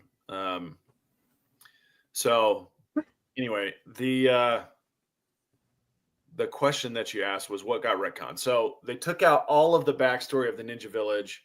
It basically comes down to two ninjas, Flashy Flash and Speed of Sound Sonic. They meet up. They were friends at Ninja Village, but they ended up on different sides. Speed of Sound Sonic is an assassin. Flashy Flash is a hero. They get together, decide they're going to rekindle their battle and fight. And the rest of the Ninja Village shows up to basically kill them both. In the meantime, they resurrect Empty Void, who was under God's power, and Saitama punches him in the face and expels God's power in that punch. In the original version, that whole sequence was going to take probably 3 years to cover because they wanted to cover all the backstory. They retconned it one time, and then they retconned it, or then they went through and they did it all again a second time. And the second time they show you how Blast and his wife Selena Luna got together, and Selena Luna is actually the sister of Empty Void, who's the Ninja Village leader. And then they retconned it again and said, we're going to cut out all that stuff. There was this really cool attack that the Ninja Village leader would use called the Dimension Slash, where he would hop out of our dimension and go into like a separate spatial dimension. And then he would slice with his katana through our dimension, and it would just appear like a giant invisible blade, like cutting through the ground. And there's this really cool scene where Saitama catches the invisible blade, and it's like the size of a building. And then he pulls the blade, and it pulls Empty Void out of that other dimension. And he's like, huh? And he's holding just a regular sword. He's like, what the heck happened? So all that stuff got retconned out. Like, it was a really cool scene, and they eliminated it. So now instead, Saitama just punches him on the street because he doesn't know who he is, but he attacks Saitama, and Saitama punches him, and it just expels all of God's influence, and he becomes a good guy. And he and Blast kind of disappear, to go hunt God, and now all the ninja village is following Saitama, trying to learn how, like trying to be his disciples. So he has a team of ninjas following him all the time. I just So want you to that's- know that Ed is motherfucking you right now, Sticks, for asking that question. So that's Wait, I was trying to figure it out. Like, what exactly got Redcon? they They had actually say. I put up some of the pictures from the storylines that got retconned that were so good. They were so cool. I don't know if they're still canon. I assume that they still are, like, they haven't changed the backstory. So I assume that those are still going to be part of the story. It's why you They're haven't just not seen included. a comment from Ed in 10 minutes. But Oh, he's watching Fox News, he said. Oh, but hopefully it's they keep the backstory. I'm of sorry. the- Anyway, that's the end of the One Punch Man updates. So there will probably be new One Punch Man in about 2 weeks, and I will let you guys know what happened Sweet. there. But you can read it yourself as well. There's one more slide I wanted to get into, which is for all of you horror fans out there, the Hell yeah. Call of Cthulhu manga by Go Tanabe won an award. They won the Bram Stoker's graphic novel of the year or something like that. So I think I've covered this or I highlighted this on the show before, but it's a really impressive manga graphic novel. If you're a big fan of I love crafting horror, of course, this is going to be the one for you to pick up. So just another item out there for you guys to spotlight. And that's it for the anime news. sweet. Super sweet. In High Fidelity, Fidel's in the Navy now. So I saw this story kind of presaging where we're at today. Apparently, there were a bunch of military branches that were serving steak and lobster meals this week. Hell yeah. And Before they went and dropped bombs. before they committed the United States to war in Iran. So these folks said, well, it's giving last meal. so pray for our military that Yeah, we're gonna go to war. Here's some surf and turf. get some surf and turf. It's Commander Fidel. Get it right. Well, no, he's at the bottom rung of that ladder right now. So he's just a little seaman floating in with the stream. He's not done with He's not even done boot with training. camp. He finished boot camp, but he's still in his job training. So it won't be till the end of the year that he gets deployed anywhere.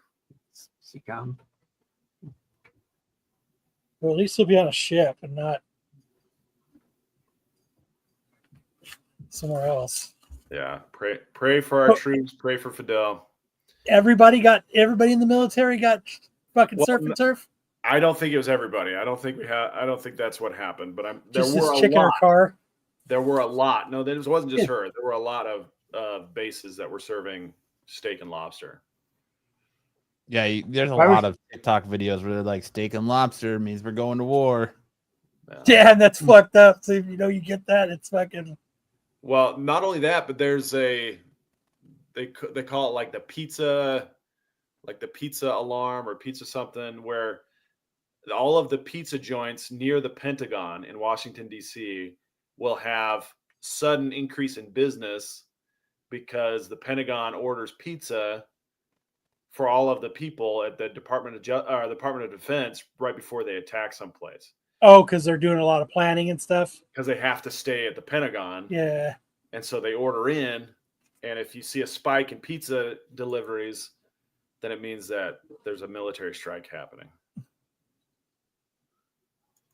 Oh man, wouldn't that be crazy? That's how you figure out something's going to happen, is all the pizza deliveries to to that Department of Justice building. Yeah, and Dungeon Crawler Kevin is correct. It is the 250th birthday of the U.S. Army this year. That might be the reason, but at the same time, we are gearing up and dropping bombs. So just fingers crossed for our buddy Fidel. I didn't watch, but how did the Kremlin march go there for Trump? It was so boring, and nobody marched. Like they were just moseying down the street. What? No one was actually marching. They weren't marching. Marching for what? Well, Trump had that parade on his birthday on June 14th, a week ago, and the soldiers didn't march. They were just kind of in a lump, just walking down the street. Like it was an Independence Day parade? Yeah, essentially. Throwing candy? Crazy world we live in, boys. All right, Yep, and then we agreed. go to the dodgeball highlights. You know, occasionally the cactus folks will leak into our group. This is Brittany Morales. She is an international level player of women's dodgeball. She fucked you guys up, huh? And she freaking smoked us in this game. So I'll play it one more time. So she was just she barely broke a sweat, I take it. She's like 5 feet tall, maybe 4'11", and I hit her in the face. I hit her in the face with that ball, and she like bounced it off so her teammate could slide under it and catch it. I freaking hit her in the face, dude. Yeah, watch that again. Dude, you got to take one for the team, man. Look at this. Bounces it off her face. Oh, I thought she blocked it with the ball. Yeah, it looks like she deflects it with the other ball. No, she missed it. It hit her in the face. She didn't block it. She took it in the face, and then Yeah, she took it to the caught face. Boom. But he caught I it. don't know. She took a balls to the face. I like who's the guy in the blue shirt there at the end who just like lazily throws it at her. Oh, that's my nephew Ethan. Like he's like, I'm gonna just go ahead and Like admit she's defeat now. like she's There's Sam giving it his all, and this dude's like, buzz cut's like, you're out, and this guy's just like, she's like so tiny, and you're Same like, kind of correct, and she's a girl, so I feel like he was holding back because she's a girl, right? How old is she? She gotta be like 20. 20? old enough to be in the dance, Sticks. Old enough to be in the Like dance. 26, 27, I think. Oh, that's too old for a prom. Cutoff is 22. Why are you gonna ask her, Sticks? You gonna ask her? No. They let 22-year-olds go to the prom at the high school you work at? They had to Yeah. sign a permission slip. We had a girl this year who aged out at 20. Of high school. High school, yeah. In February, she aged out, and they told her you can't come back to school because you're 20. God damn! How many times did she repeat? I don't know. Well, at least twice. Yikes! Kevin's asking if they're foam or bouncy. These are foam dodgeballs. The bouncy ones they call no sting. Those are like the kickball balls, and they are not. They do sting. They sting a lot. I don't know why I call them no sting. They sting a lot. But I do have one more highlight. I think that's on the picture. And then this guy, his name is Gage Sanchez. It's Buzzcut, the guy who caught the ball last game. No. What the hell kind of jump was that? This is his That's first somebody time. else. This is his first time ever coming to our league. And he was freaking amazing. He's another international level player. He's played on the Team USA before. And my camera freaking knocked over. Look at him just float there. Yeah, look at that. Look at those up, man. Dude, you just had people come in and destroy you guys. Yeah, it's kind of fun to get challenged. I mean, it wasn't just them winning all night. We struggled against them, but we did have a few wins. But they're spectacular. And I like my camera just like tips over. I like it at the end where the dude's walking away. He's like, "You're not walking away from me," and he just still throws the ball at him. It's freaking awesome. I like playing guys like this because it just really pushes me to play better. Yeah, and then Sorry, I You had need to something go like that Google- on your I team had to next go time you go to Google like him real quick. Italy. yeah, I would hold these guys back for sure. What's up, Corbin? Corbin. Corbin. What's up, Corbin? Corbin loves his comics. Corbin knows comics. So anyway, that's it for dodgeball. I'll throw it back to you, Matt. All right. Gotta hand Throwing it back off for to me Matt. just to throw it back to Sam for our next installment of Mega Character Matchup. And tell us who our matchup is this week, Sammy. We got Rocket Raccoon versus Cleavage. someone from Bleach. This is Rukia Kuchiki. That's a good picture of Rukio. I know. I tried to find a good one just for you, Kyle. I appreciate it. I never seen her look so. She ain't that sexy in the fucking anime. No, she just looks like a kid. That's one hell of an OnlyFans she has. Rocket won with subterfuge last week. Yeah. He convinced Saitama it was not even about the fight. He wanted to go get the sale.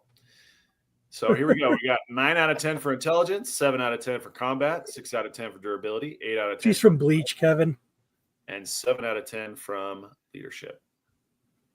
So, she's from an anime called Bleach, or manga called Bleach, which is about ghost hunting. And then it kind of gets away from that. A little bit, yeah. Then we have Rukia Kuchiki. Is a deceptively powerful character in Bleach, especially after her Royal Guard training.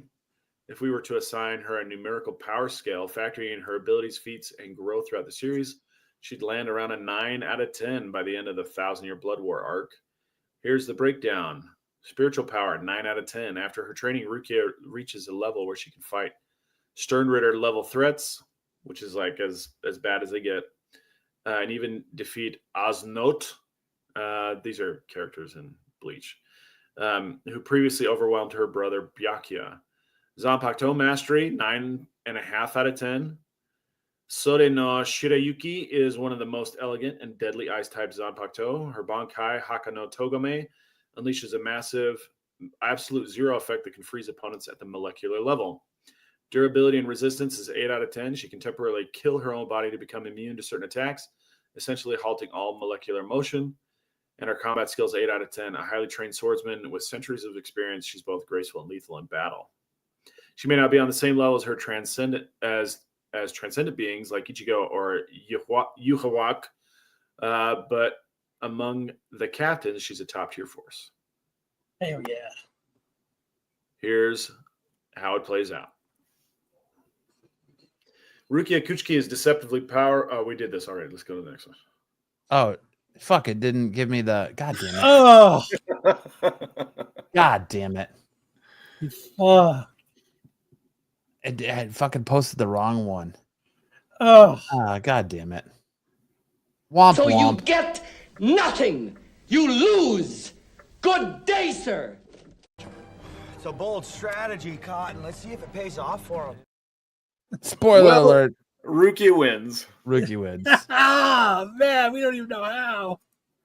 She freezes him at the molecular level and then steals his guns. How am I going to grab you by the short hairs? Not by fucking up, apparently. That's how you're going to grab you by the short hairs. Oh, that sucks. That boy. Guess what, motherfucker?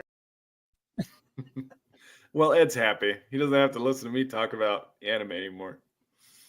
All right, well, pick a new winner. I can't believe I fucked that up. It happens to the best of us. And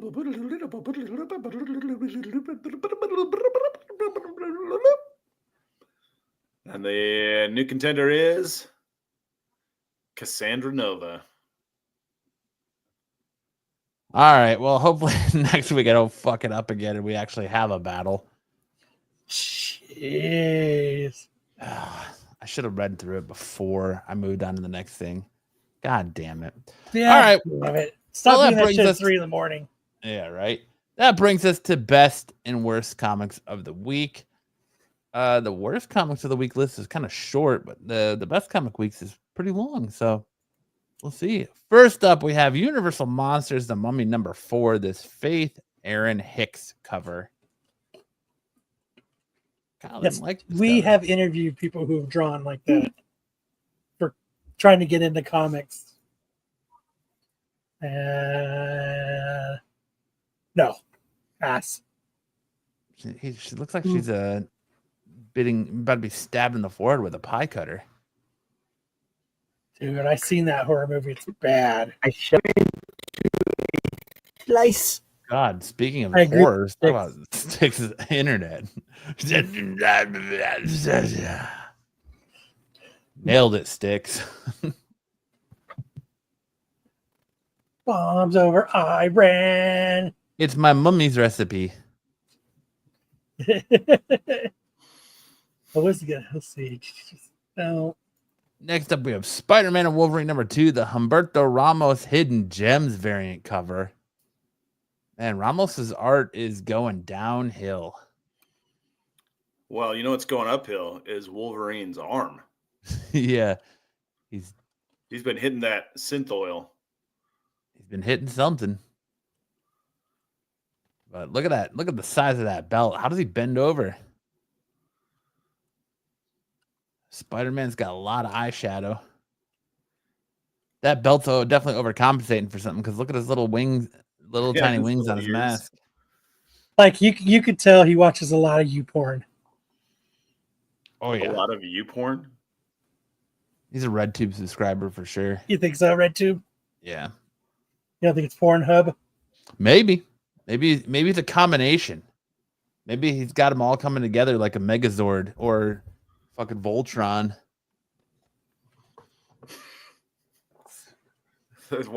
One's a box of Kleenexes. One's a pump of lotion. Tyson said someone took a tab before he drew this. Look at this leg. There you go, everybody. Here's the breakdown of Rukia versus the Rocket. It's in 3 chunks.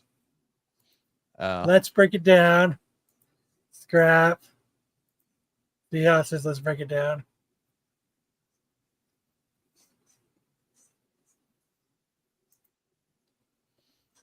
I gotta like Kyle. Rukia wins though. Next week she's gonna face Cassandra Nova. But hey, Dungeon Girl says poor Rocket. poor Rocket. When I picked this out, I was just like, what the fuck did Humberto Ramos do with this? Yeah, it's rough. It's not a hidden gem. It should be a hidden away from everybody cover. Yeah.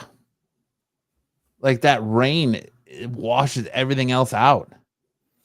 Like With a little tiny head with big old jacked up arms, dude.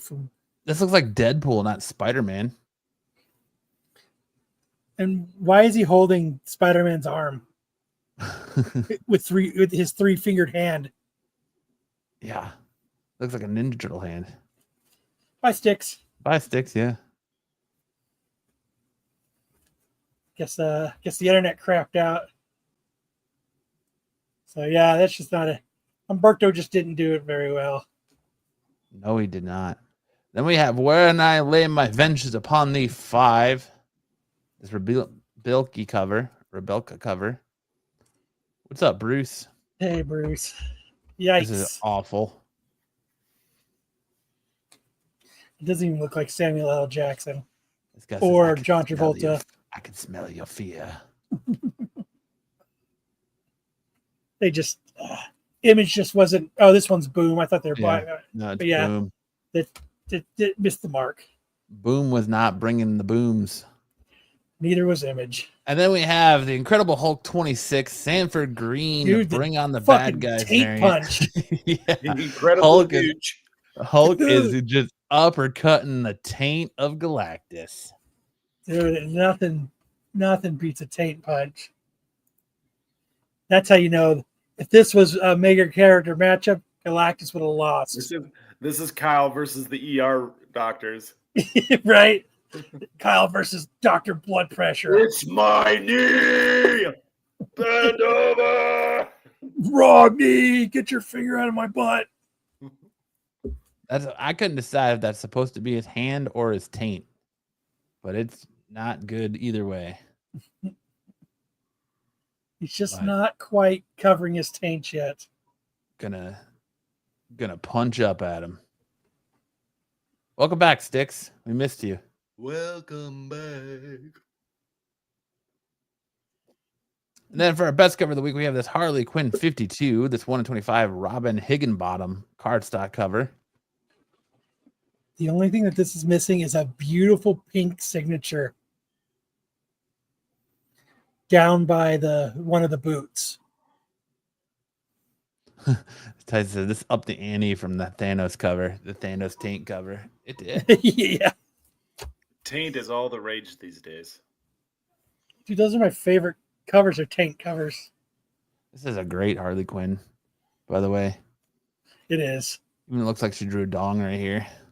That's the best part. An upside down curved dong. He better go see a doctor for the. There's the sack. It's there. You're stretching it a bit, but There's yeah. another one right here. Boop, tiny balls. That's more dickish. Yeah. Look at the detail on those leggings, though. No, you gotta put it somewhere. And then we got Uncanny X-Men 16, this Aka Jubilee Virgin variant cover. It's a good Jubilee. Jubilee still a vampire? I hope so. I got something she could suck. Ew. Ew. Sam's like, so nice, gotta show off the biceps.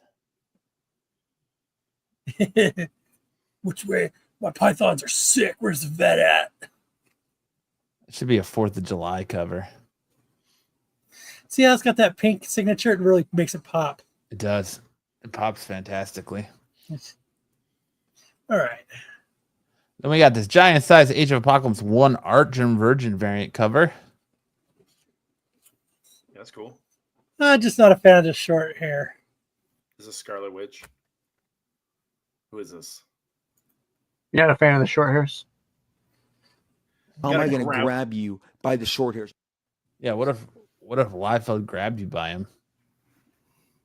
I'd definitely be pissed. I just added a new one for you guys. Oh, thank you. Uh-oh, what'd you add for us now, Stick? Get the hell out of here with that shit. Ah, that's perfect. Perfect. Can be played by Jenna Ortega. I'd be good with that. I'd be totally good with that. Isn't Jubilee Asian? Yes. And you saying you want to see less Jenna Ortega on screen? Said no one ever. Then we have the Ultimate Spider-Man 18 Bon Colio Virgin variant, or variant cover, not a virgin. Well, I was back and forth on this cover. I was too. There's 2 of them on this Ultimate Spider-Man. There's an incentive one I really like too, but there's just something about this one I kept coming back to, and it's like I think they really uses the speed lines well in this cover. but And the Spider-Man's splash. webbing looks really good. But what's I the just- splatter? I just keep going. You know what that splatter is. It's It's pre-web. free web. You know that.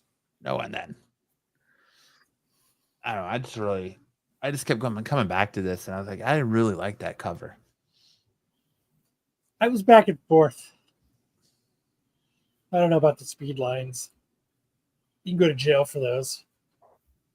Heyo, Hey-oh. watch Miller's Girl. We all need more Jenna Ortega. Oh, that's right. You said that like you were reading Misconnections. All right. Miller's Girl. And then we have Spider-Man and Wolverine #2. Same artist. I like this cover a lot. Man, the bottom one is a fucking Liefeld ripoff.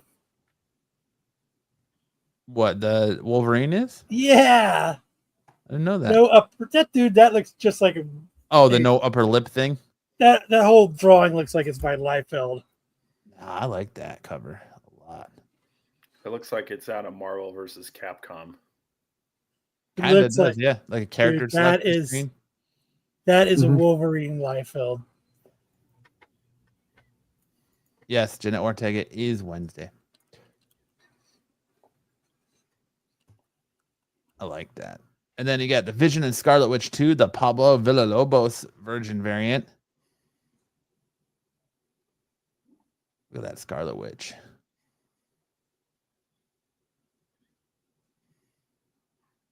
I was iffy on this one too. I was back and forth. Vision looks like he's got a Fu Manchu mustache. Kind of, yeah. I see it now. Didn't see it before. See it now. Thanks for pointing that out, Sam. Or a Hulk Hogan. Brother. Hey, brother. I was definitely more taken back by Scarlet Witch's assets, but it doesn't look like a Rob Liefeld. Yes, it does. No. Dude, it totally does. Do that one. No, go back up. Go back up. The little eyes, Logan. Where? Up. Right here. All right. No.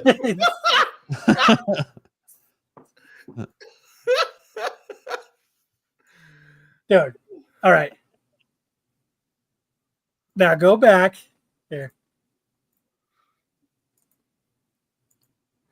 Like, That's so much better than a Liefeld. that's a Liefeld look. Come on, the disrespect, Kyle. No Yeah, I way. agree with Matt.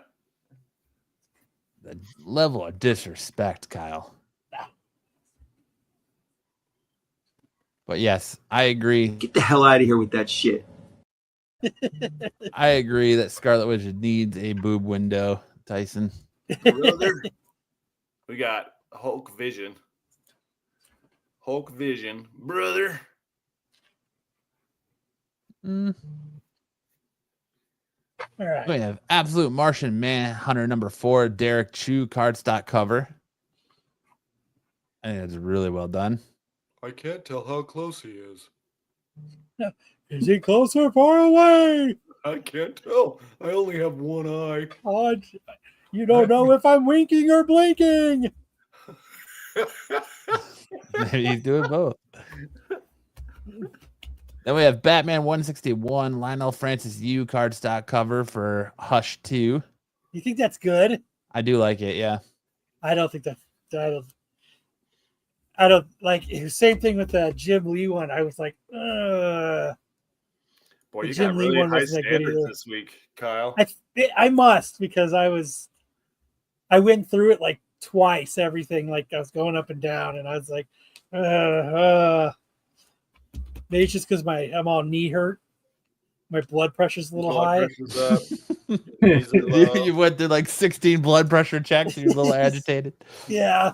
And your knee is fine. There's nothing wrong with your knee. Have you seen Nope. the X-rays of your hip? I just rubbed some dirt on it and I'm fine now. This Some Flash Windex. 22 Yasmin Patry cardstock cover would look awesome with a reg signature right here and all this yellow. In green. Yeah. I think Or it's purple or I red. really like this Flash cover a lot. I like it a lot. I like it. I like it do. a lot.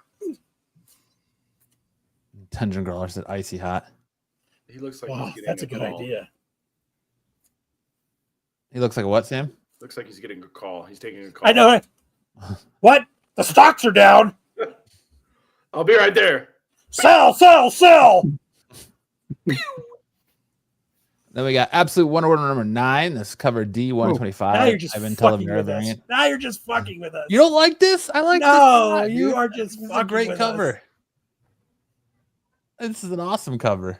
Wonder Neck. Nice sword. Ah, That's a big sword. it is like a Buster sword. Nah, Matt's just fucking with us this week, everybody. Nah, I like this cover He a is lot. just busting our balls. See? Someone's trying Okay. to get me. No, look at Kevin. He's trying to get me to do it. Yeah, he is. Do it, Sam. Great Scott money. Matt, it's just fucking with us. Then you got Mr. Terrific Year 1, number 2.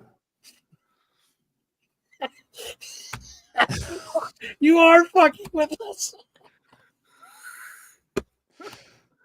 Oh wait, this is a You great are cover. just fucking with us now. This is a great cover. You just- Kyle's not convinced. this isn't real, man. It's a great cover. It's- For our Don't Mind Me, just ate Taco Bell. Go back. This is an awesome cover. This cover sucks, dude. No way, this cover's amazing. Whoa. This cover's This ass. is the best cover ever. No, it's not. Ever. In the history of covers. Oh my god, dude. Okay. Now we go to our just ate Taco Bell cover of the week. We have Absolute Batman #1, 7th printing cover. Mark Spears Giant connecting bicep cardstock version. cover. There's quite a few Mark Spears covers this week that I was gonna either put on the bad and then and this.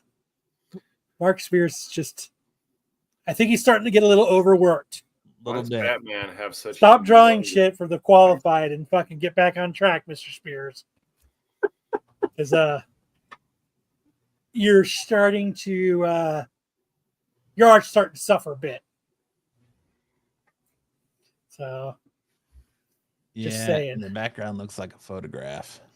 like if I didn't put this on the Don't Mind Me, Look I at have a this feeling that photograph. Matt would have put this on the best covers of the No, right I after that, would have. Mr. Terrific. No, I wouldn't have. Look at this bicep, dude. That looks more like a calf muscle. That's what he started to draw, and then he started talking to Bruce and got fucking distracted. Or fucking Jedi was bitching, or Dom was bitching that they didn't get enough free shit from him. Where's my free shit? Where's my free shit? Look at the Batman. He is Speaking of that, we have the Absolute Wonder Woman #1, 6th printing cover. B. Mark Spears connecting cardstock variant. Oh, I see. They're part of a team, or part of like a combination of. This is more Yeah. like a Wonder Woman. Yeah, can't tell if she farted or sharded. This is that gambled and lost face Why does she have black lipstick? because she's edgy and hardcore. This is goth Wonder Woman. Resting bitch face. This is Wonder This- Why I Still Live Wonder Woman. This is how That's I good. pee in the bushes. Taco Bell was my first thought when I saw this. See, now go back to now that makes sense. Now go back to the other picture. Wonder Woman is holding his cape back so he doesn't get shit stains on it. Oh yeah. Dude, that's really nice. No, he's using the cape to wipe her ass. And he's got his hockey stick. That's pretty. I'm not wearing hockey pads. I'm not wearing hockey pads. His Why do you hockey keep calling stick. me Casey Jones? This whole city has just shown you. If I draw him like this, People ready to believe maybe the qualified won't ask for free shit. in good.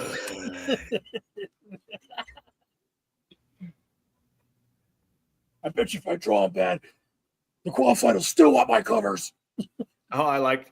Go back to Wonder Woman. Hartman calls her Taylor Miffed. Yeah.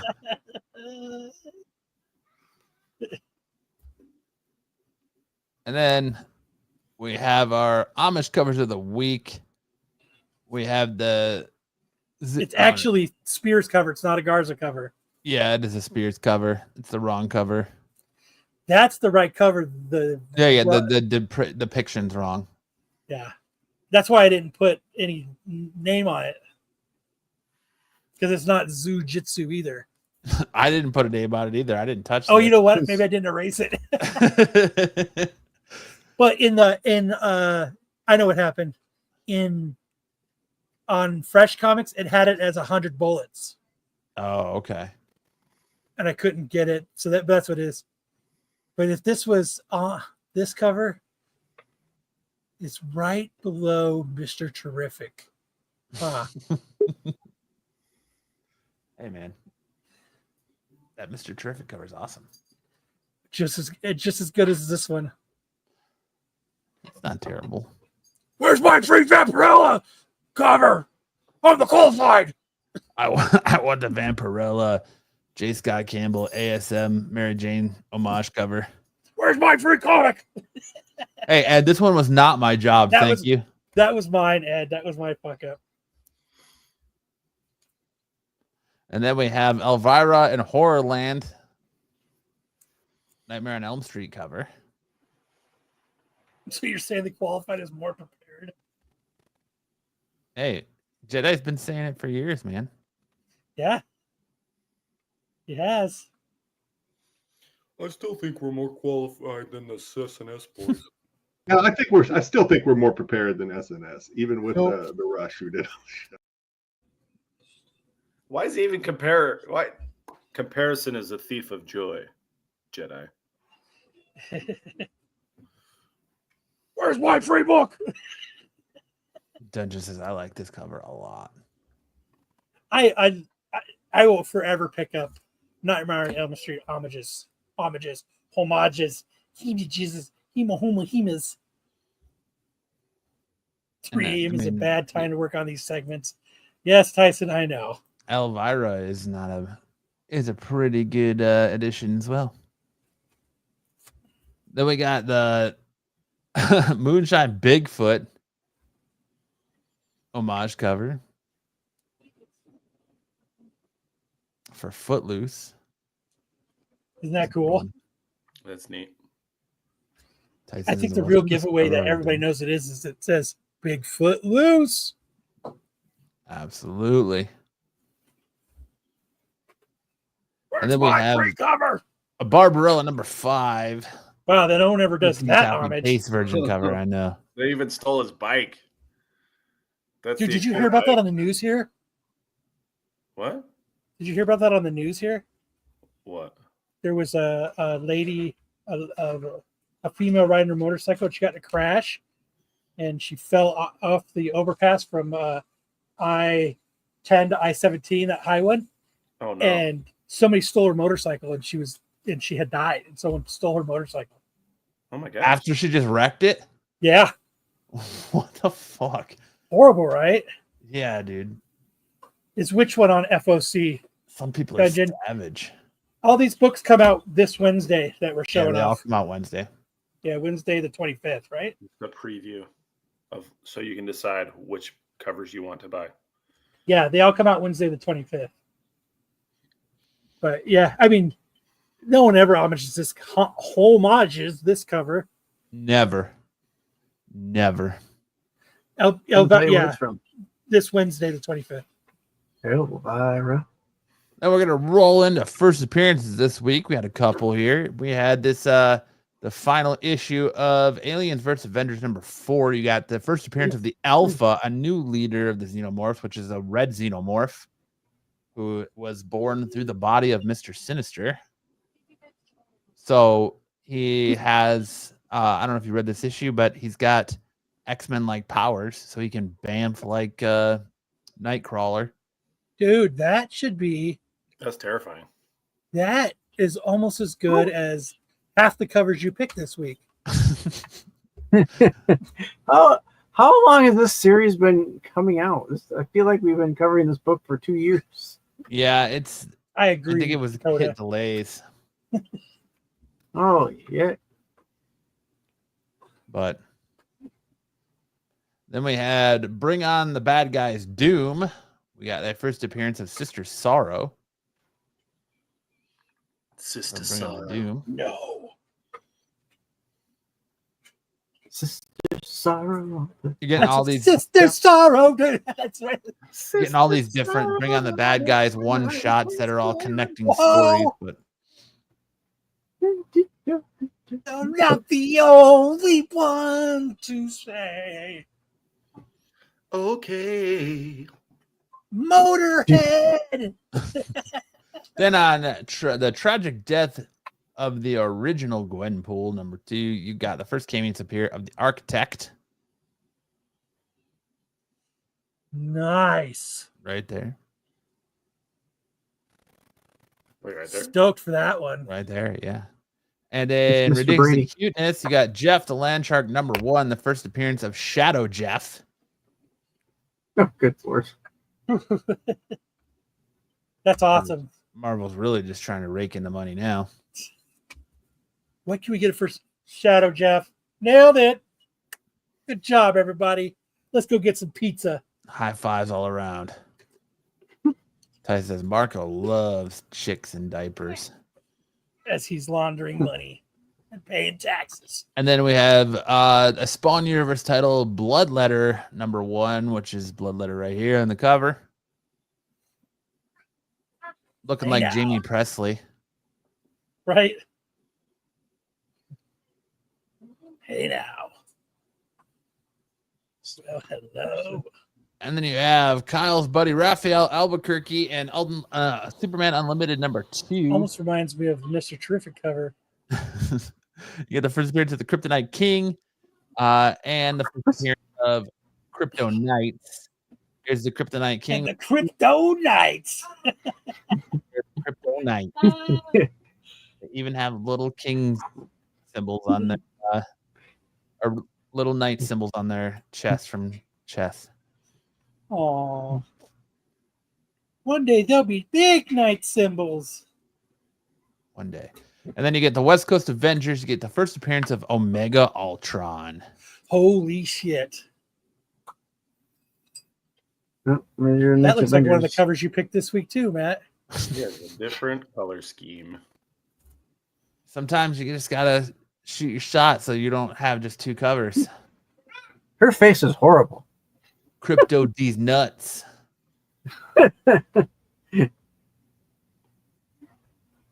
And that's it for best and worst covers of the week. We roll into my comic book picks of the week.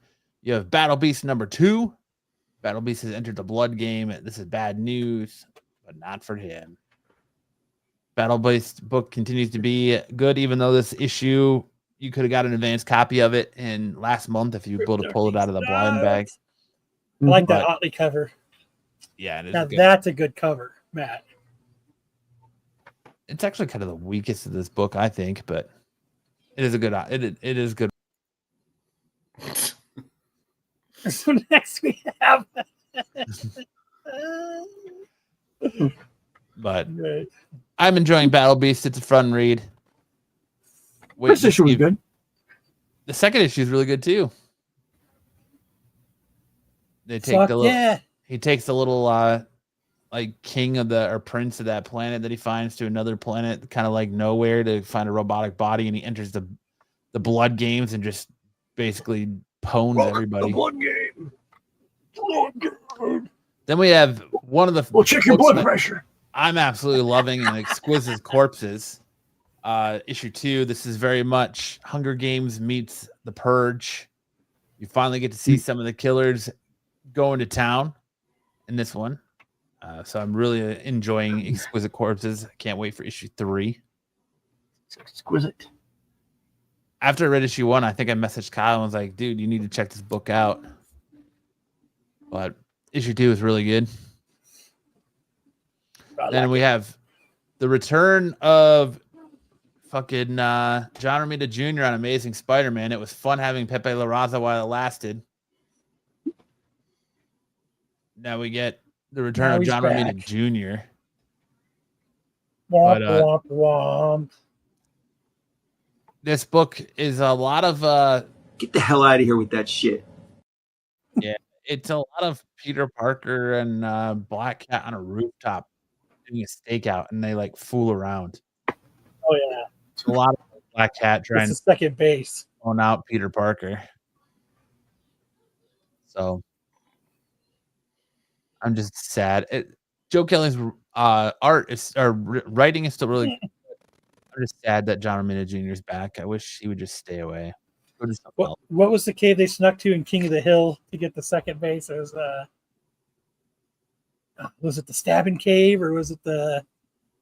I forget can't remember. now, I know what episode you're talking about because I just watched it last night. Joseph, too. Bobby, and Khan Jr. get stuck in it. Yep. And then we have Absolute Flash #4. I really like this Absolute Flash series. Watching him Who's and writing this? Little Grodd teamed up. Jeff Lemire. Oh, nice. It's really good. So I would definitely say check out Absolute Flash. I'll have to check out that because I like Jeff Lemire. Although I get the feeling in this book that Barry Allen is going to turn out to be negative Flash or a reverse Flash. He's going to be the new Eobard Thawne in this book. But Oh shit, Matt calls it now. yeah, call my shot. Is now we're that gonna. okay, go ahead. No, I go was ahead. saying, is that a limited run or is it? No, it's Is it ongoing? It's ongoing. Oh, okay. Now we're gonna go to our news segment, Superhero OnlyFans. It's a segment where we OnlyFans and OnlyFans models dominate the news cycle in pop culture nowadays. So I was like, what would it look like if some of your top heroes? I would definitely pay the OnlyFans. $11.99 a month for Mary Jane. So would you buy their OnlyFans? So And maybe Dick Grayson too. Each week we're going to take a look at a few. And I figured what better way to start off than with Mr. Booty Shot himself. Here's what Nightwing's OnlyFans profile would look like. He would have the handle of Bloodhaven Booty. Former Boy Wonder turned Man of the Night. Depends. Fighting crime by day, breaking the internet by night. He's a certified DC thirst trap. Yes, that is a swimsuit from the variant cover. Come for the acrobats, stay for the glutes. Justice isn't the only thing that's tight around here. That's a Starfire's in his top commenter saying, "You always did love a dramatic entrance and exit." hey now. He's giving you his Beach Patrol Titans edition shot. Me in the ocean and a speed that breaks more laws than Two-Face. Then you get night moves behind the acrobatics, swimsuit variant challenge, bat signal glow up. You get 2 different bat signal glow up photos. Would you pay the $6.99 month subscription fee for Moon Knight? And it's free for Titans members. For Nightwing? For Nightwing. Not Moon Knight. Oh, my bad. Nightwing. I did say Moon Knight, huh? I would definitely pay it. Definitely. I'd search the internet for the leaks. The little Instagram shorts. Sam wouldn't pay for the Bloodhaven booty, huh? No, I'm not doing it. I'm with Sam. Next up, we have Rogue. Southern Sugar. Southern Belle Charm turned mutant femme fatale. Fighting for mutant rights by day, wearing bikinis by night. Certified comic book fox swinging by and say, "Hey, sugar. Come see why Gambit never leaves me alone. I may steal your powers, but I'll never steal your heart." $6.99 subscription price for X-Men members. Top comment is Gambit. Always a sight for the sore eyes. You have Beach Please, Annual 92, fighting for mutant rights by wearing bikinis by night. Got your Uncanny Getaway, swimsuit variant challenge, Gene Jealousy, and Dear Deadpool photo op. Dude, the I'll steal your powers, but I'll never steal your heart is awesome. Would you subscribe to would you pay $6.99 for Rogue's OnlyFans? So she was running a $2.99 special for like a $2.99 for 3 months, and I would look into it and like do my research a little bit. Oh, Yeah. I'll wait for free OnlyFans day. Yeah, I'm with you. Dungeon Crawler says, "I'm in." TK says, "Yes." Tyson, give me Emma Frost. Next up, we have Mary Jane. Mary Jane Beach Babe. Well, you got to explain more. Sold. Shut up and take my money. Spider Lawyer turned swimsuit slayer. Spider Layer. Sorry, Spider Layer. Thank you. Spider Lawyer. Fighting for rent by day, lounging by the beach by night. Certified Marvel Fox, tell Pete I'll be home late tonight. Come swing by and see why the spiders never stray. I may steal your man, but I'll never steal your heart. We're seeing a theme with that last Yeah. with that last one there. Our top commenter on our profile comes from Felicia Harding. Haven't seen this side of you in a while, Tiger. I like that. Still splashing around, fighting for mutants by day, lounging on mutants by night. Amazing annual swimsuit variant challenge. Let's splash, Gwen. Her and Gwen Beach. Definitely pay for that one. $6.99 for Mary Jane. Are we paying $6.99 for Mary Jane? I would pay $6.99, $7.99, $12.99. TK says yes. Well worth it. Even if she just sat there as the J. Scott Campbell cover. I think Mary Jane would definitely be a high contributor. She'd be a high. She'd make millions. Top 0.1%. Top earner, absolutely. Because she's a model, I think she would probably update very often.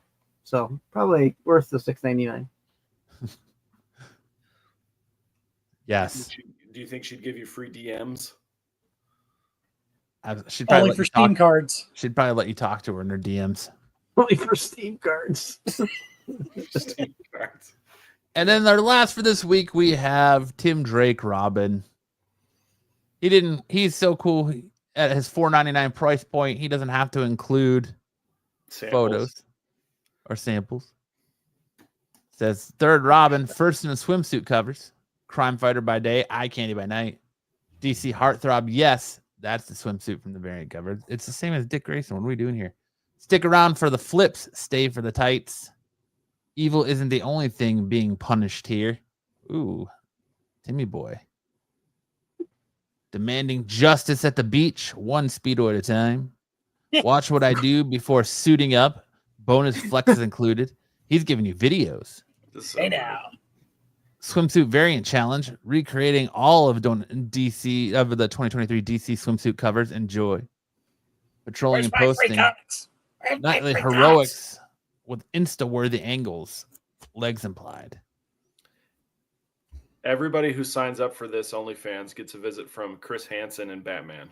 $4.99 a month, except for Steph, who Steph is his top contributor, saying saving Gotham never looks at my this good. award. Have a seat. I like it. I'm on patrol, but I'll make time for your message. Auto reply. Yep. That does DM auto reply. You paying $4.99 for Tim Drake? No. No way. Sam doesn't like redheads because they have no soul. Damn, Okay. Tyson.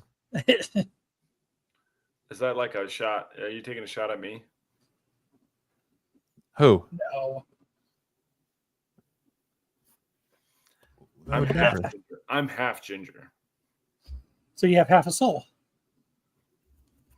Okay. But that's it. That's it for your superhero OnlyFans for this week.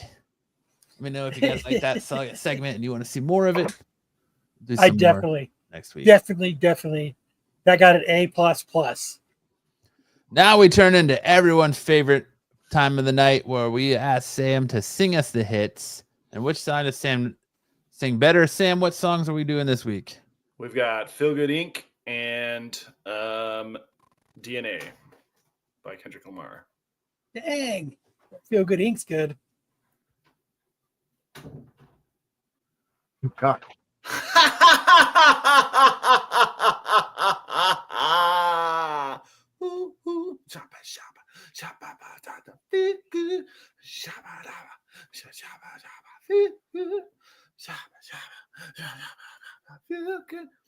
City's breaking down on a camel's back.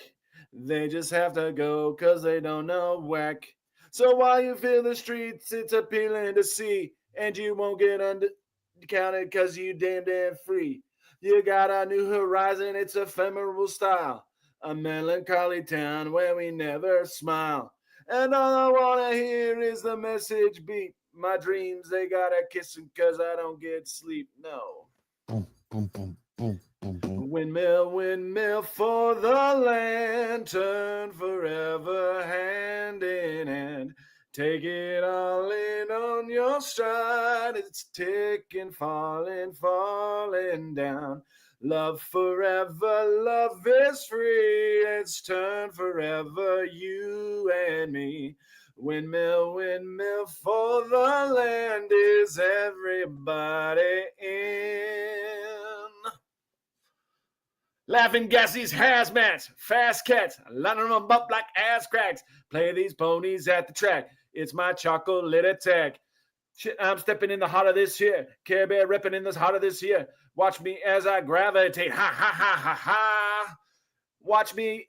You got with Ghost Town, with Motown, with your sound. You in the blink. Don't bite the dust. Can't fight with us. With your sound, you kill the ink. So don't stop. Get it. Until you hit it and watch the way I navigate. Ha, ha, ha, ha, ha. Windmill for the land. There you go. Every Good job. woman in America just put their panties back on. I never knew you were saying windmill for the land. Yeah, I just thought it was always I would- for the land. I would not have guessed those were the lyrics. All right, now it's time for some loyalty inside my DNA. Whoa. I said I'm geeked and I'm fired up. I want tonight just get high. Girl, you look so good. It's to die for. Oh, that pussy good. It's to die for. It's a secret society. It's all we ask is trust. All we got is loyalty. Kung Fu Kenny now. My resume is real enough for 2 millennia. A better way to make a way. Stop defending them. I meditate and moderate all my wins again. I'm hanging on the fence again. I'm always on your mind. I put my lyric and my lifeline on the line. Ain't no limit. I might shine, might grind. You're rolling with the right time right now. Bad girl, read now. Swerve. Leave it now.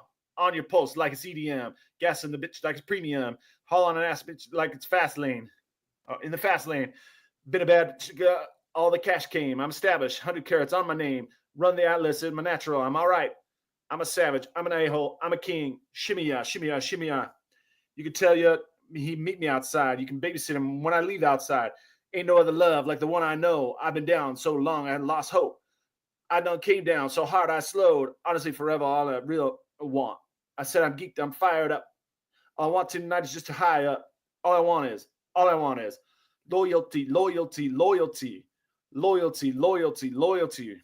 10-4, no switching sides. Feel something wrong. You acting shifty. You don't vibe. You with me no more. I need loyalty. You done? Yeah. Good job, Sam. A long song. I was rooting for you on that one. Thanks, man. You really hung in there. Uh, All right. Now we're going for camping tips with SNS from So Kyle.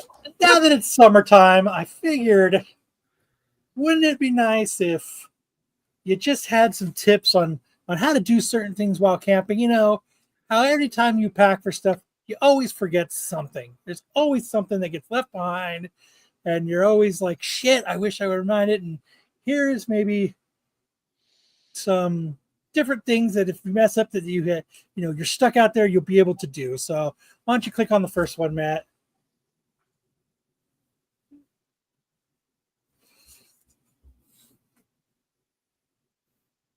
Collect Fungus, mushrooms. tree fungus. Yeah. So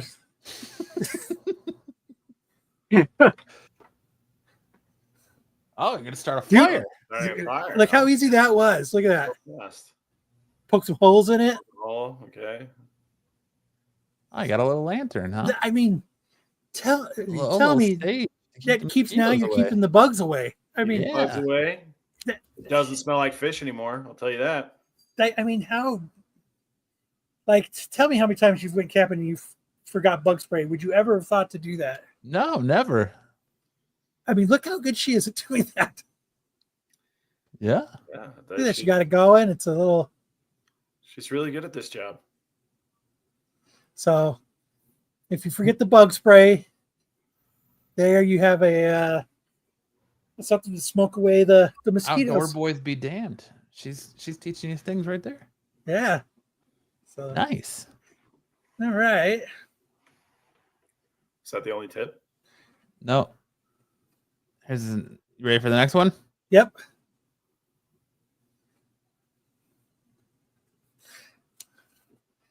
I mean, she does a really good job of 1, 2, 3, 4. You score it in the quadrants. I mean, that's a hell of a technique there. yeah. Put them together, tie it off. What you gonna do? This is one of those Nordic campfires. Yeah. Nice. Oh, your little stones to put your Look, pan on. Yeah, Oh, I mean, look at dude. it. Cook some lunch. I mean, Little British egg on toast. What are we doing now? A little oil in a jar. We're making a candle. Yeah. yeah. Smart. Hugging a There- tree. You can tie your backpack up, I'm sure. Oh yeah. Yeah, look at that. Look at that ingenuity. Oh, here we go. Okay. Oh, we got what are we gonna learn here? Saw a little bit, She's making a fishing rod. Oh, a lasso of some sort. like a trap. Oh, wait. to Oh, carry it's your wood. wood. Wow. I Yeah. mean, Hey. so there you go. There's some good tips there. You're stuck out in the wilderness. I think we got one more tip for you. Who says you don't learn stuff on this show? Oh, okay. It's that I cold know. night. Yes, You're just trying to figure out a way to keep warm. you got A to all the torch. time. Oh, Oh, okay. So pop the bottom off. Yeah, oh. look at Lantern. that. I mean, tell me that's I not would a good never thought idea. about that. What did she? Oh, did she put some gas on it? All right. Okay, Get it so the burn hotter? difference in temperature it cuts the glass. Yeah. Ah, Oh, genius. smart. Good for her. Very Good smart. job. So there you go. If you decide to go camping, there's some camping tips for you. Bear Grylls be damned. That's what I'm saying. Good job. All right, Sticks. You got a segment for us this week? I do. All right. I've seen our handsome faces staring at us through the entire show again. I now at know. the bottom. There you go.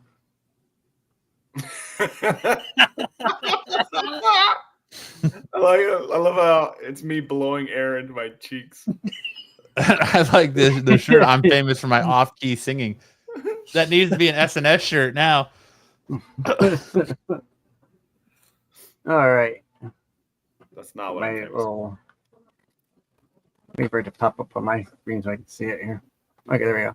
Now, what's in the SNS closet? I thought last week it was a pretty good Sam, hit. you look so I sad. brought it back. Well, it's because I don't have a Tyson icon yet. Yeah. Well. Give it time. All right.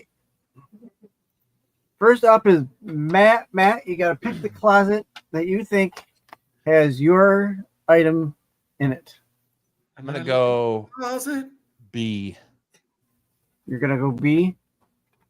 All right, Matt. Let's see what you All right, got Matt, come in out the the closet. closet. What's B. in my closet? It better not be R. Kelly or Tom Cruise. Not this week. Give me next week. All right. All right, there you go. Oh, Yeah, you didn't get was that the yours. shipping for it? So, door A was a genuine VW water pump. It only cost $171.69, but it was a $1,150 That's shipping good. from Italy. That looks like $1.15 million shipping.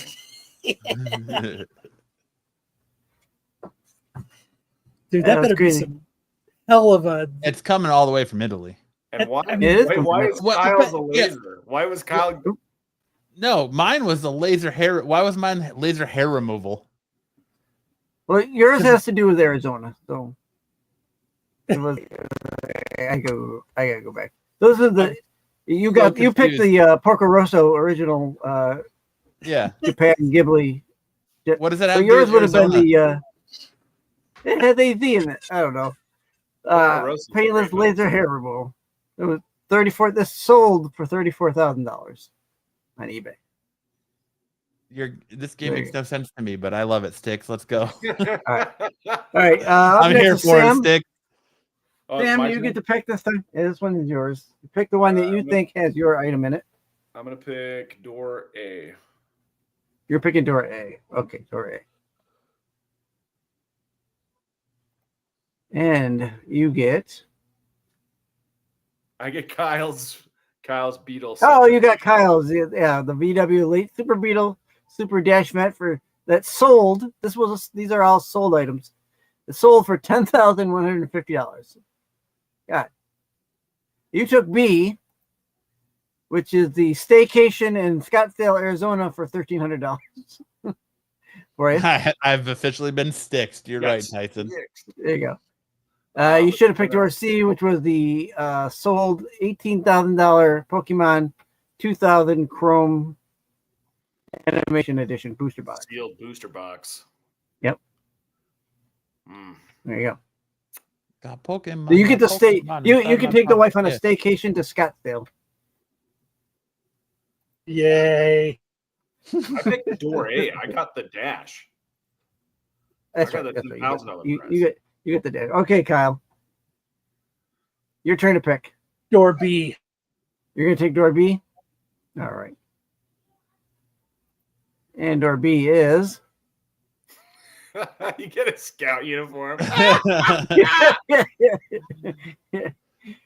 A is a weekly Shonen Jump number 11. I don't know. I'm not sure what BGS is, but it was a $2,300 sale for it.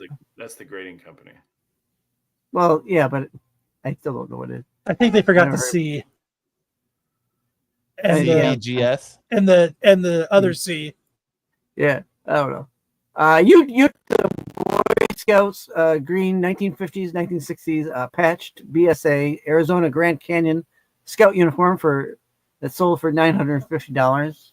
When you could have had door C, which is the 2002 Winnebago VW camper van that sold for $29,999. I'd like to have that. I don't know why that dash was so much, Kevin. I have no idea.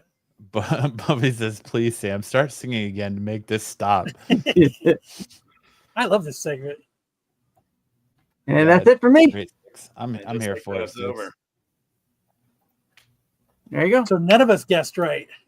None of you guessed right, but that's okay. We all We had struck out. You guys want Damn to do a swapperoo? Little Yankee swap?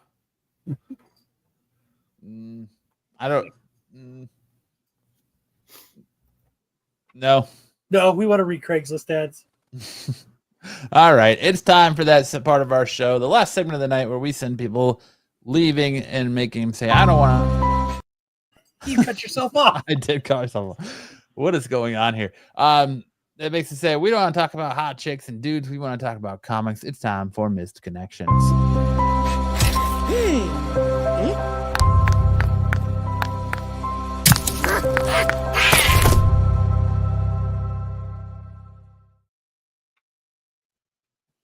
All right, who's starting us off this week? I'll start it off. Stick. So Matt is the big gay Al Scoutmaster. Yep. Nailed it. Party. Fit guy in his 30s looking to give a face party to a needy woman. Message me if interested. Face party. Face party. Get a face party. Face party. Love the innuendo. You can get out of there. Okay. Golf. Guitar buddy. Hi, older guy, still fit. Looking for golf or a guitar buddy. Comparing differences between senior flex shafts and older stiff shafts, plus the various brand of balls. Maybe get together and play some music. Let's talk about it. Hey now. Kyle, was this you? It was. It was from me to you, Matt. You can't hide this, Kyle. Because you play guitar and you crash on when you golf. So Yep. I figured. 41-year-old pen pal, Peoria, Happy Valley. Oh, this is our neighborhood. You were beautiful, and I was driving through the mountains. And when I got to the other side, your number didn't work anymore. You didn't scare me off. and I hope you see this. No, you scared her off. Yeah, right. She gave you a fake number. Your number just stopped working when I got out of the mountains. Yikes. I mean, he was over there by that park, the Pinnacle Peak Park. Oh, he was peeking something, that's for sure. Oh, I got to block that number. Warm hole, Santa Barbara. Warm sloppy dot hole. Reply back. That's an app. Sloppy.hole.io. Warm sloppy dot hole. Reply back.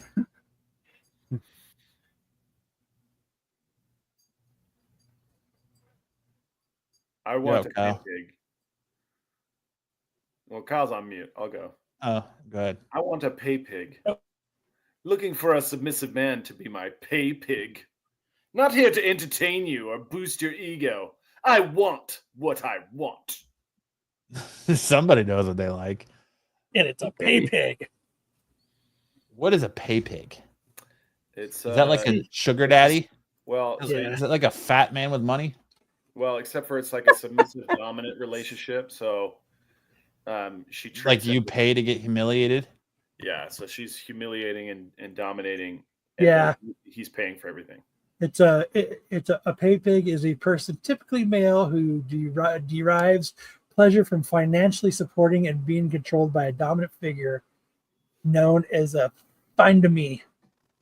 Oh, Financial dominatrix goddess, blah, blah, blah. The relationship often takes place online, and the pay pig provides gifts, monies, or pays bills for them.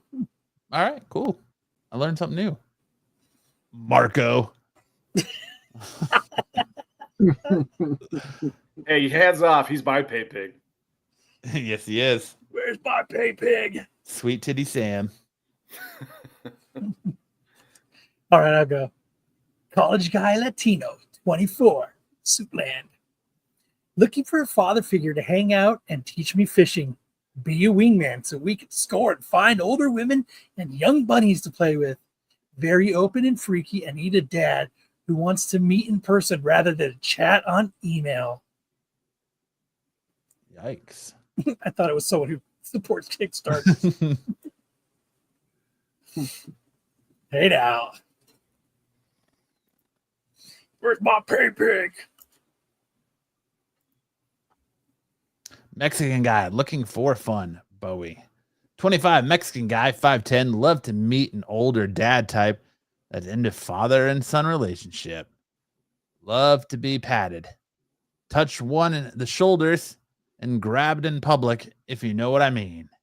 Usually out in commando wearing shorts in public, so feel free to look, talk and flirt. Or if you're bold, grab it and continue to talk with me as if nothing is out of the ordinary. Make me red. Haha. Love to be milked. Hey now. Jesus Christ. That's a pay pig right there, boy. I'll tell you what. Yeah. Yeah. Strangers, no more. Hoping to complete this activity ASAP, or by the end of the day.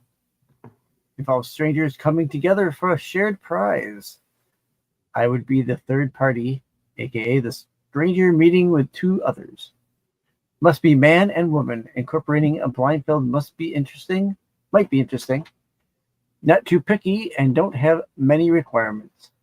Successful completion of this activity, once the female counterpart has been bred. I only have a 5-inch bread pan to use, so looking for others with the same size while we are sharing. Be able to facilitate where we can practice making the bread filling. Must be around the Long Beach area. Ooh, what the hell? Are they sticking their dicks in bread? Yeah. I guess so. Or donuts. Jelly filled. Wink, wink.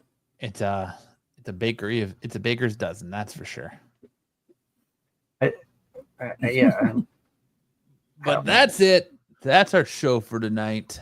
We survived it. Golf claps all around, boys. Thank you, pay pigs.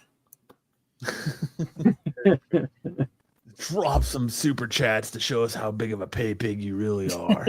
If you want department to be our on scene. We're not here to entertain you. Hey, A man on the street. we want what we want. And that's what we want. Buffy says another Saturday night well spent.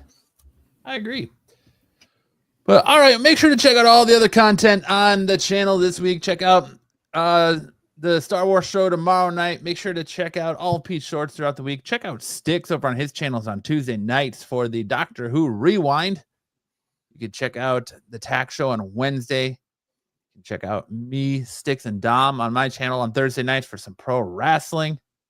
You can check out the CBSI Hot 10 List Friday nights right here on Renovision as well, followed by the Qualified, maybe When they're back from vacation. whenever they come back from vacation.